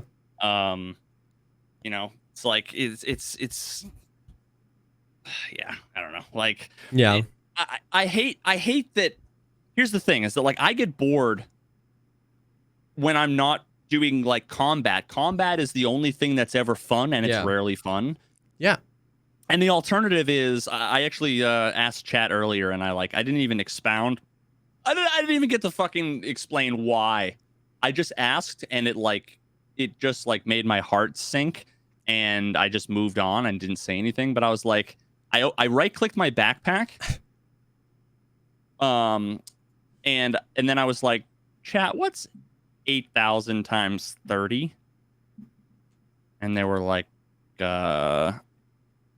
know, what was it? 240,000, I think it was. 8,000 times 30. Yeah, 240,000. And I was like, oh, okay. Because I looked at the backpack, looked at the size of the backpack was 30, and thought like, you know, the cheapest like bolts or screws or whatever you can fucking vendor for like 8K or, you know, or whatever. And it's like, oh, if you just go into a raid, fill up a backpack, just like an average size backpack, with the first 30 single slot garbage items you can. Oh, bolts. Oh, screws. Oh, the fucking Veritas guitar pick. Water bottle. Whatever. Yeah, and you get out, you just have made 250,000 rubles. Yeah. And it's like, and then you think about, I go in a raid, and I actually like shoot off the bullets that I paid 800 rubles a round for. Yeah. And I, after having spent a bunch of money on guns, and then, you know, I got insurance on some shit, and the off chance I get killed by some bullshit in the bush, and I can actually get my stuff back. And, you know, but the chances of me surviving is fucking 20%. So it's like me actually playing the game, if I'm being slow, tactical, and trying to engage in some like tactical, slow combat, it's impossible, and you're going to make no money. And then, you know, it's just shitty. And then all you end up with is people going, where's all your money? What, did you reset your account? You know, or whatever. And it's like, man, at least if I was playing hardcore, I could fucking, that could just be my it's answer. Hardcore. Yeah, that could just be my fucking answer. I play with a Vepr and make money. Oh, damn, explode.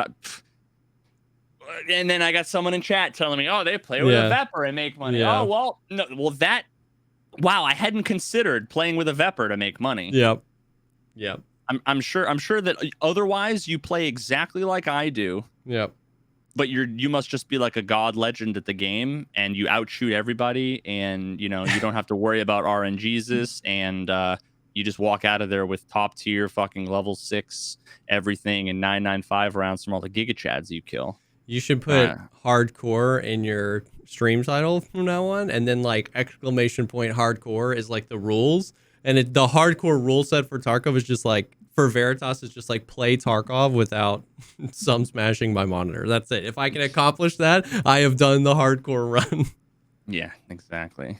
Hardcore Tarkov is not being a fucking loot goblin. Actually, like enjoying PvP and trying to play the game, you know, semi-intention, you know, as its fucking designers intended, while not being a loot goblin and playing solo. Yeah, that's the ultimate fucking hardcore experience. Yep. And the best part is that whenever I actually like finally take the time to sell the junk that I actually have managed to get out that I can't be bothered selling because I don't want to play like the flea market mini game all day long, and I finally get like 1,000,000 rubles, that's when like more people are more likely to say, where'd your money go? It's like, what do you mean? This is the most if money. you have like 2 million, people are like, why are you poor? But if you have like 120,000, they just assume there's like a good reason and don't ask. Oh, is this your challenge account? It's my Bro, fucking challenge that's so account. funny. That's so funny. Well, yeah. Tarkov. I do want to real quick. I mean, we've already been going an hour 40, but like we were DMing a little bit on the Call of Duty beta. And how much have you played it? Enough that I need to get my money back. Did you? Oh. That's funny. There's literally one thing about the game that I think is like one of the fucking coolest, most revolutionary things. Everything else. So here's the thing. It's a great game. It's Call of Duty. Blah blah blah. Whatever. It's fine. Great. Yeah. If you like it, you like it. Yeah, and if you don't, that's fine. I'm just interested. I got like sold on it being like a Modern Warfare 2 remake. Yeah. When it's literally Modern Warfare 2 in name only. Like, no, it's not the same guns. It's not the same locations. Not the same game modes. It's not the same maps. It's not. So it's like I was already like, oh, I don't. Yeah. I'm already fucking disappointed. Yeah. Yeah. I get that. So that was the first thing. The second thing is it's fucking $70, and like, it's stupid. Yeah. Yeah, I mean, if it was $19.99, I probably would have still wanted a refund. Not that it's not worth it, just not for me. What's crazy is that $70 seems worth it if you include campaign, multiplayer, Warzone, and DMZ. That's going to be free. You're like, oh yeah, but then you're like, wait, half of those things are free. The two things I want to play the most are the free ones, and then the other two, the campaign. And I'm not saying developers don't deserve to get paid, but it's just like that seems crazy. $70 for the multiplayer and a campaign, like that. But yeah, so I like no physical copy. There were a couple of things that just really bugged me. That just felt off. I feel like the gunplay and the movement was fine. Yeah, it was perfectly fine. The combat felt bizarre because I would like see people and I would like lay into them, but there was a decent enough recoil that it was like not easy to just full. Like there's more. It's literally harder to hit 7 shots in a row in full auto in COD than it is in Tarkov. Yeah. And it's been like that for a long time, and a lot of other games like PUBG and stuff were worse and harder than Tarkov. So when people talk about the fucking recoil, it's another thing. But I would just be like laying in like 4 or 5 bullets, and then all of a sudden like they would turn and hit me with 2 or 3, and I would die. Yeah. And I just like I couldn't. It was one of those things that just felt off. Yeah. And I don't know how, it was as if like they had. Did you play COD 4? Mm-hmm. It was like they had stopping power and Juggernaut. Yeah. And I had neither. Yeah. That's what it felt like. Yeah. Which was just weird because. So part of that is like definitely the fact that you have the people that have been sweating the beta and have all the perks and all the best classes and all the best attachments. Does that increase their fucking survivability like Juggernaut or stopping power? Oh, I don't know. I haven't been deep into the classes or anything, but I know it definitely helps them hit more shots. Well, that's the thing, I guess, is were you hitting shots? Were you getting like that? I guess that's. I mean, I thought I was and while you talk about it, I can try to get a couple of clips. I played for like literally 40 minutes and was like, I need my fucking money back. But like, but the other thing on that is like playing against, I've heard, so I don't really go down this rabbit hole just because I play literally Tarkov only. But like I was talking to Desmond and he was saying that like the aim assist is really, really impactful on this game because they increase the visual recoil. Like, like we complain about that in Tarkov all the time. They increase the visual recoil of the guns a lot in Modern Warfare 2, and they added a bunch of like dust and environmental effects. So it's like really hard to hit shots, but the aim assist is as powerful as it ever was. So if you're playing against somebody on a controller, they're basically just like tracking you and they're just hitting you a lot easier. So like a huge criticism of the game is that like the aim assist for controller players is pretty brutal.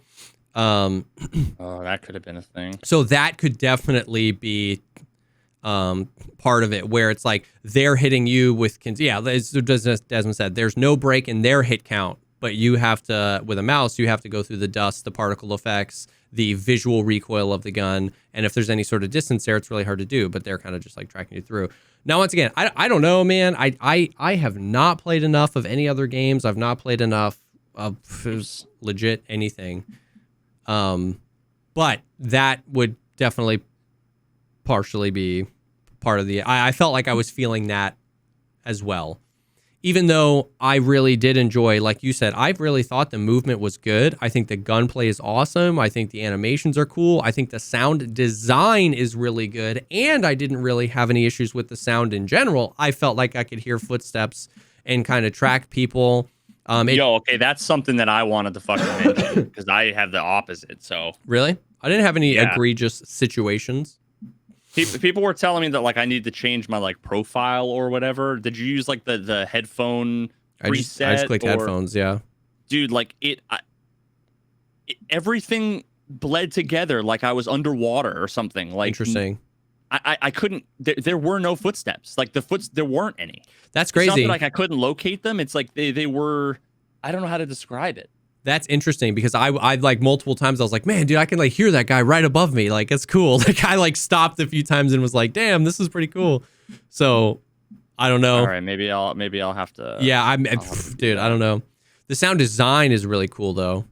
And then the guns just feel meaty. They feel good. The animations are sick.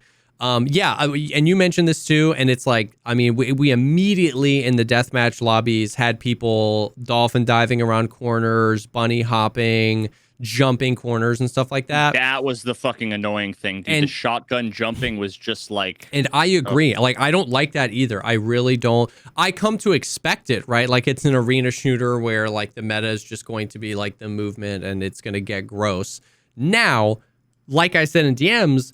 in my experience, the one life modes were much more playable.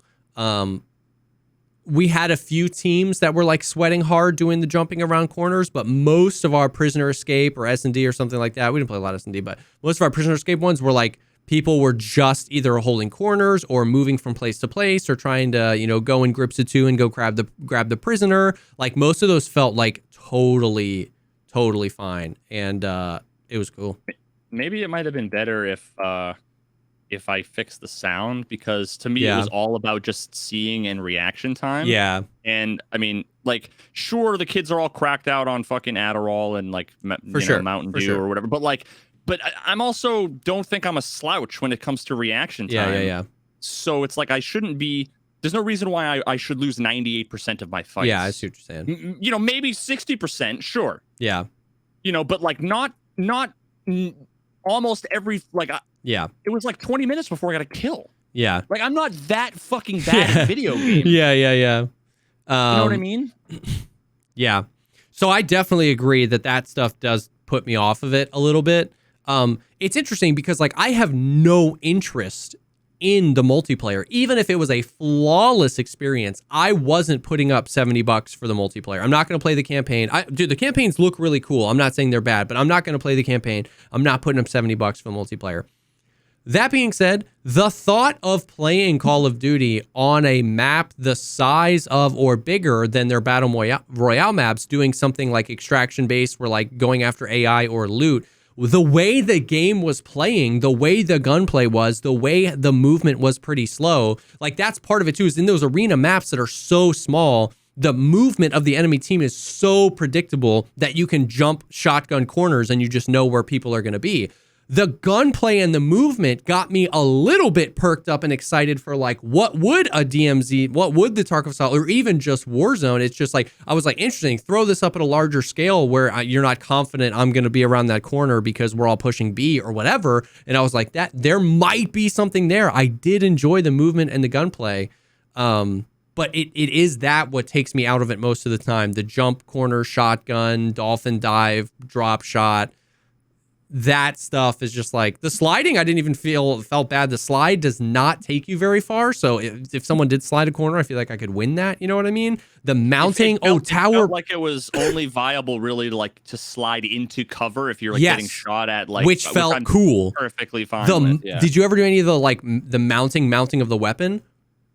No. So sick, dude. You can walk up to a corner and just press a button on your mouse, and you put the gun up against the corner, and you're like, and you can like rotate your character and expose to like around a corner. You can actually rotate and expose more of yourself to get a tighter angle around the corner, or rotate back. Yeah. It's so sick. When I figured out you could do that, I mantled in almost every single fight. I would go corner to corner, mantle check, boom, boom, boom, boom. It was cool. You can mantle like vertically onto something as well, but like the corner mantling is super sick. Dude, I kept doing this. I would die because I was doing this. Did you ever see the animation for swapping to a pistol when you have an AR? I was going to talk about this earlier when we were talking about how pistols feel like shit in Tarkov. Oh, because dude, there was a period where I finally managed to get a little bit on where I was getting a few kills. And there was a period where like I killed 2 dudes with like an M4 or whatever. Yeah. And then quick swapped out. And it was like I had my rifle you keep almost the left rifle hand. Up. Yes, dude. And then pulled a pistol out. And it was like I got like 2 kills with a rifle, 2 kills with a pistol. It was the most badass shit ever. It felt fucking phenomenal. It's the sickest.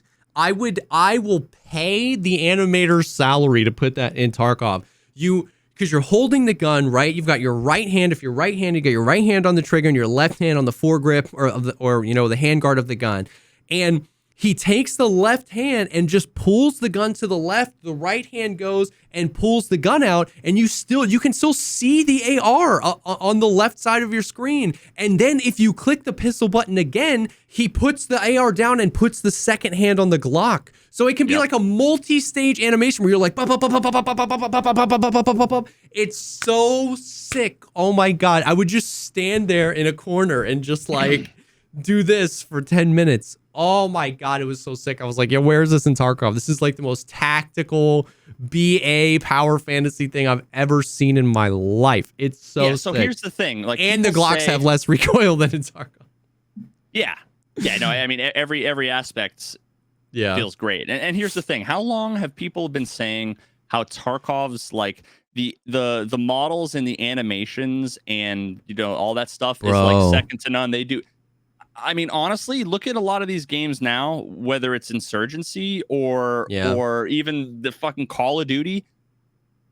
Their animation. I mean, again, this isn't to like poo-poo Kiba. No. But like, Tarkov's not the only fucking sheriff in town now. Yeah, like, exactly. All of these games, they look just as fucking good in many ways when it comes to the guns and the animations, and better than Tarkov, and they're more polished. 3 years ago, Tarkov was in a league of its own with how weapons were modeled and animated in video games, in a league of its own. Right now, Call of Duty is like as good. Like the animations for inspecting, like, have you seen the ones in Modern Warfare 2? Inspecting, checking the chamber, flicking the thing out, catching the round. You can check your mag and your mag is full. You can shoot a bunch of rounds. You can check your mag. There's only 1 round left in it. Like all that stuff, but like in Call of Duty, which I would say almost looks better because it's built, I don't know, I would assume I knew it. It's so like, once again, that's not at all to poo-poo Kiba, like you said. Kiba's basically doing this solo dolo and he's incredible at it. But exactly, it's not to say that Tarkov sucks. It's just they're not the only person in that league anymore. And that was one of the things that like kept people playing. You know what I mean? I mean, that's the thing. That's like the copium that so many people are like, yeah, but nobody does modeling and animations and immersion, blah blah blah. Better not than anymore. Tarkov. It's like, nah, dude. If you put the player models movement with the guns and like Call of Duty right now, would be more immersive. The only thing that I would want is fucking Insurgency sound design I still think you've played Insurgency, yeah? I haven't. I've seen clips and I've watched people play, but I've only heard amazing things about Insurgency. Bro, can I buy that? Can I fucking buy it for you and can we play? Dude, we should play sometime. I've heard amazing things about Insurgency. Dude, the game makes me want to shit my pants, man. Because well, you've seen some of the videos I've done, but just the fact that like you're sitting there and up the stairs you hear a guy like screaming because he's burning to death, and then you hear another guy being like, "Oh my god!" Like, dude, it's fucking amazing. Somebody sent me a clip. Most immersive shit ever. Somebody sent me a clip because I was mauling about how I think the LPVOs in Tarkov are way too OP and there's no disadvantage. And somebody sent me a clip of Insurgency. If any of the scopes have variable optics, you actually like there's an animation. You click it and he puts his hand. The gun comes down. You're not ADS. He puts his hand. He turns the thing on the gun and then you out ADS again and it's zoomed in. And I was like, oh, come on, bro. Like we need it. Yeah. I mean, it's just they're. Let me put it to you this way: if, well, I guess it kind of depends on how people play it. Yeah, you know, but if this whole fucking DMZ thing is anything like Tarkov, if it's remotely, and trust me, I'm not fucking don't feel. Yeah, like no, but like agree. If it is, then Tarkov will have a competitor. No, for that's sure, the thing. That's the thing. Is if Infinity Ward, like if it wasn't. If a separate company or Infinity Ward under a different name made this game, removed like jumping and dolphin diving from it and released it, we'd be like, ooh, Tarkov's in trouble. Like a huge part of the way the way this game is played is only because it's called Call of Duty. Like people play Call of Duty a specific way and they cater to that a little bit because that's their flavor with some of the animations and with the fact that you can dolphin dive and with the fact that you can slide and with the fact that you can jump and rotate 600 degrees. Like they keep that stuff in the game because that's how Call of Duty is played. But like the core of this game released under a different name with a halfway decent extraction mode, if it wasn't called Call of Duty, we'd all be like, oh man, like Tarkov has some competition. Now, I don't know if they engineered this DMZ mode to be good. It could be complete garbage with no real incentive to play like Hazard Zone was. My expectation is low, but that is exactly what I'm saying is I played the beta, the Modern Warfare 2 beta, and I went, I don't want to play the multiplayer, but this movement and gunplay is sick. And if they nail this extraction mode, it could be super fun.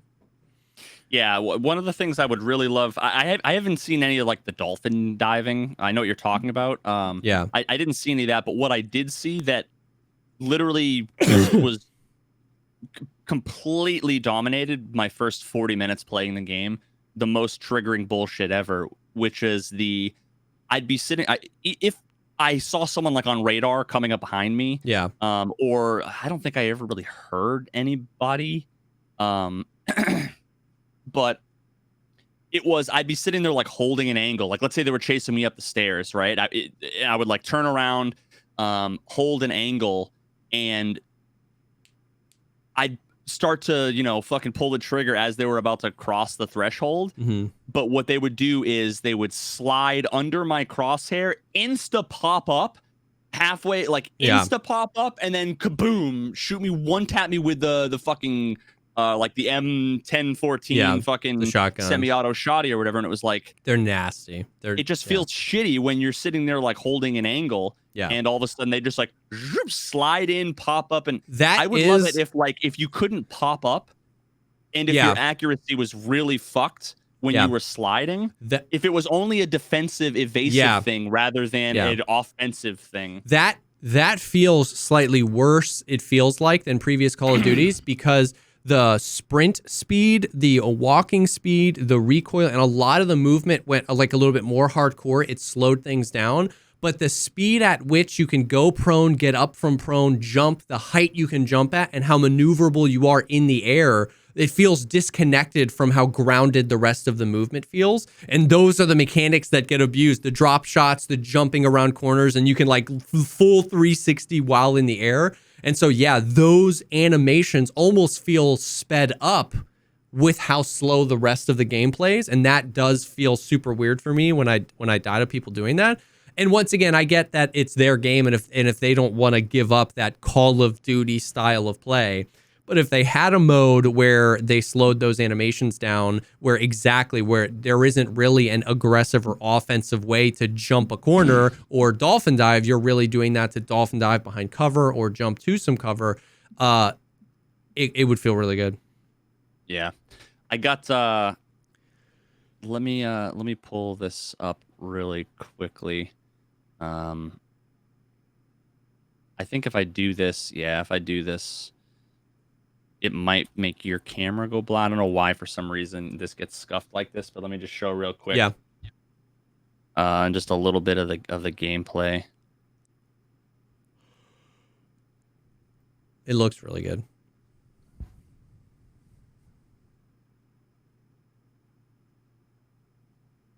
Like, tell me that fucking animation. Oh, dude. Bro. Yep. Like that, yep. the reload and like the smoke from the fucking barrel and... Yep. Look how smooth that Glock is to shoot, man.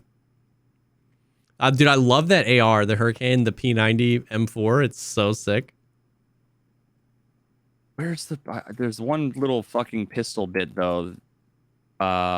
Yeah, when you're switching between them. Yeah, I had it. I think I like whiffed all my shots. But yeah, I also didn't get a chance to use anything other than like the 2 default things. Yeah, but, like, you really have to like play a bunch to unlock the guns. that right there is an example of how like... Yeah. It was just hard. I felt like it had so much recoil and the bullets did like no damage. Yeah. Like normally guns that had that much recoil in like a previous COD game, it would be like 2 bullets to kill or 3 bullets to kill. And that's okay if they have that recoil as well. But the fact that, like, once again, not to go down that road, but if they're a controller, Andy, and the game helps them with that, like that visual recoil, then that's just brutal. You know what I mean? If it was that hard for them to acquire the target on you, then maybe, but yeah.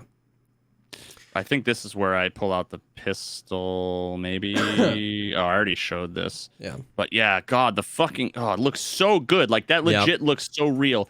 The other bit though, that is the what I think is the coolest part and what I want every fucking game ever to do is the spectator cam. Tell me you saw that. Oh my God. I wanted to be dead. It's the greatest thing I've ever seen. The greatest thing I've ever seen. I wanted to be dead all the time because watching, I don't know why it's so cool, but the helmet cam it's amazing. It is amazing. That was the most immersive shit I've ever seen. Yeah. Like literally to me, that was if I were to take maybe 3 feet back from my monitor, you couldn't convince me that wasn't some legit fucking like I want every GoPro footage. Every action movie I ever watch in the theater to be filmed from that perspective from now on. It's so cool. It's so cool. And it's so smart of them because it shows off then all their good animations. When you're playing, you're not really realizing how sick the animation of reloading is because you're playing and you're trying to kill the person. But when you're spectating and you're seeing them swap guns and they pull, he pulls the mag out of the Glock and he still has it in the hand while he seats the other one, you're just like marveling at how sick it looks. You know what I mean? It's so dope. Yeah. The helmet, the death cam is incredible. Or the spectator cam is incredible. Can you fucking imagine what it would be like to be able to like watch in like a replay mode, like a post raid engagement of a fight, and then be able to like edit that into content? Oh, that would be my favorite thing just of all time ever. It'd be so sick. But yeah, man, I don't know. Well, now I want to give the game another try tonight because the sound, like to me,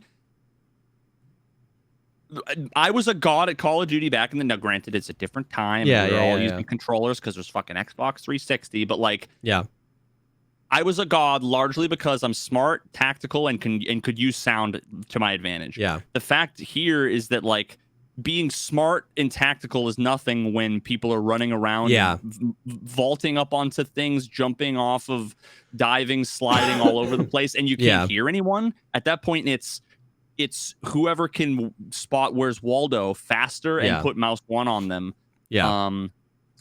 But if I'm able to actually like predict where people are coming from and maybe pre-aim a little bit, and maybe that'll make a difference. So I need to try a few different things. Yeah, I don't know if there's like audio presets that just got weird or something, but yeah. So yeah, man, it's definitely interesting. It definitely has my interest peaked. Expectations are still as low as they can be because I just don't want to expect anything. I would just rather be surprised and delighted than let down. So just we'll see. It was fun. The beta surprised me in the gunplay and stuff like that. I'm not going to buy multiplayer, and we'll just see how the rest of it shakes out with the BR and the DMZ thing or whatever. Did you get access to the game without buying it? I did. Was this some like sponsor shit, like sponsor content kind of stuff, or like insider? Not sponsored, but through like my agency. I got the Activision has codes or whatever. Oh fuck yeah! Well, I gotta fucking make sure that I get my $70 back before I hit whatever the play threshold is. Dude, for real, I don't know what that threshold is, but yeah, I wouldn't spend $70 on the multiplayer. What is it, chat? Is it like 2 hours? Oh no, I probably played more than 2 hours. Did you buy it on Steam or Battle.net? Steam. Okay. Fuck. Desmond said the beta doesn't count. What do you mean doesn't count? Like maybe Steam views betas of games separately than, because you had to buy the game to get access to the beta, so it might not count towards your playtime of the beta. Oh. Does that make sense? If Call of Duty beta is a separate install, then your hours played of Call of Duty Modern Warfare 2 would still be 0. Yeah, let me look at that. That's a good point. Yeah. Open beta. I played 45 minutes and then was like, yeah. I also feel like the map design was dog shit. I felt like a little like fucking Dr. Disrespect, but it was like the map design is just so fucking boring and uninspired. Yeah, I have like 0 like authority to say anything about that. Like Call of Duty Modern Warfare 2, the beta that I started playing the other day was the first time I actually intentionally and wanted to play an objective-based game mode in a video game. Like, I haven't played a Call of Duty since, like, Black Ops 2, and all of my time spent in Call of Duty when I was a kid with my friends, it was team deathmatch, and it was just, I say Shift W, but I had a controller. It was just, I never let go of forward on the analog stick. I hated objective-based games, like, so map design in a Call of Duty game, like, now that I'm a mature gamer and I play Tarkov and stuff like that, I talk about that in Tarkov all the time, but like I have no idea how arena style. I've never played CS:GO in my life. I've never played Valorant. Like, so people are like, "How's the map design?" And I'm like, "Dude, I don't know. I just run around and shoot people." Yeah, I think give it a little bit of time and you'd be able to probably for sure. But like, I'm just not there yet. 4 hours of the beta, I'm like, I don't know what I think about the map design. You know what I mean? But like, if I played a bunch of it. There's like 9 ways in and out of every single room and office and doorway. It's like so people can be coming from anywhere all the time. It's just like there's no they haven't designed it in such a way that like lets you, if you clear a corner, you can like progress through and like and actually have any amount of like map control, so to speak. It's just anybody can be fucking anywhere. Yeah, can come from above you and below you and from the left and from the right and underneath and whatever. And it's just like I feel you. Yeah. I feel you. But, yeah. So, that's about it. Tarkov is, Tarkov. It was also nice just being able to play another shooter game that was even somewhat remotely fun that wasn't Tarkov, you know what I mean? So. Dude, please, like, I beg you, while I'm in some point in the next, like, 5 days, while I'm in fucking quarantine, please play Insurgency with me. Dude, we should. I'm fucking begging you. We need should. it for my sanity. We should play it sometime before next week's podcast, and then we can talk about it on the podcast. Another game that we like better than Tarkov. You tell me. Just fucking tell me when. Let's do it. All right, I'll look at my schedule next week, and I'm actually down for that, dude. I'm down. I've been getting around. So many people have been telling me to play that, so I should just get around to it. Yeah, we have Desmond Carius. Oh hell yeah, dude. Hell yeah. All right. Well, thank you guys so much for hanging. You know, Tarkov's an interesting spot. Beta, Call of Duty beta's out. Interesting to talk about. Just something new. You know, I'm probably not going to play it or talk about it again until November when Warzone and DMZ thing comes out. But maybe we'll play some Insurgency. But yeah, thank you guys for hanging for this special episode with my homie over here, Very Wee, or whatever that emote is. Whatever the fuck it is. But yeah, this is, oh my God, it's Saturday. Yep, it's Saturday. We did the podcast, so this will be live on Monday in a few days. And yeah, thank you guys for hanging. Thanks for being here, and we'll definitely see y'all in the next one. Peace.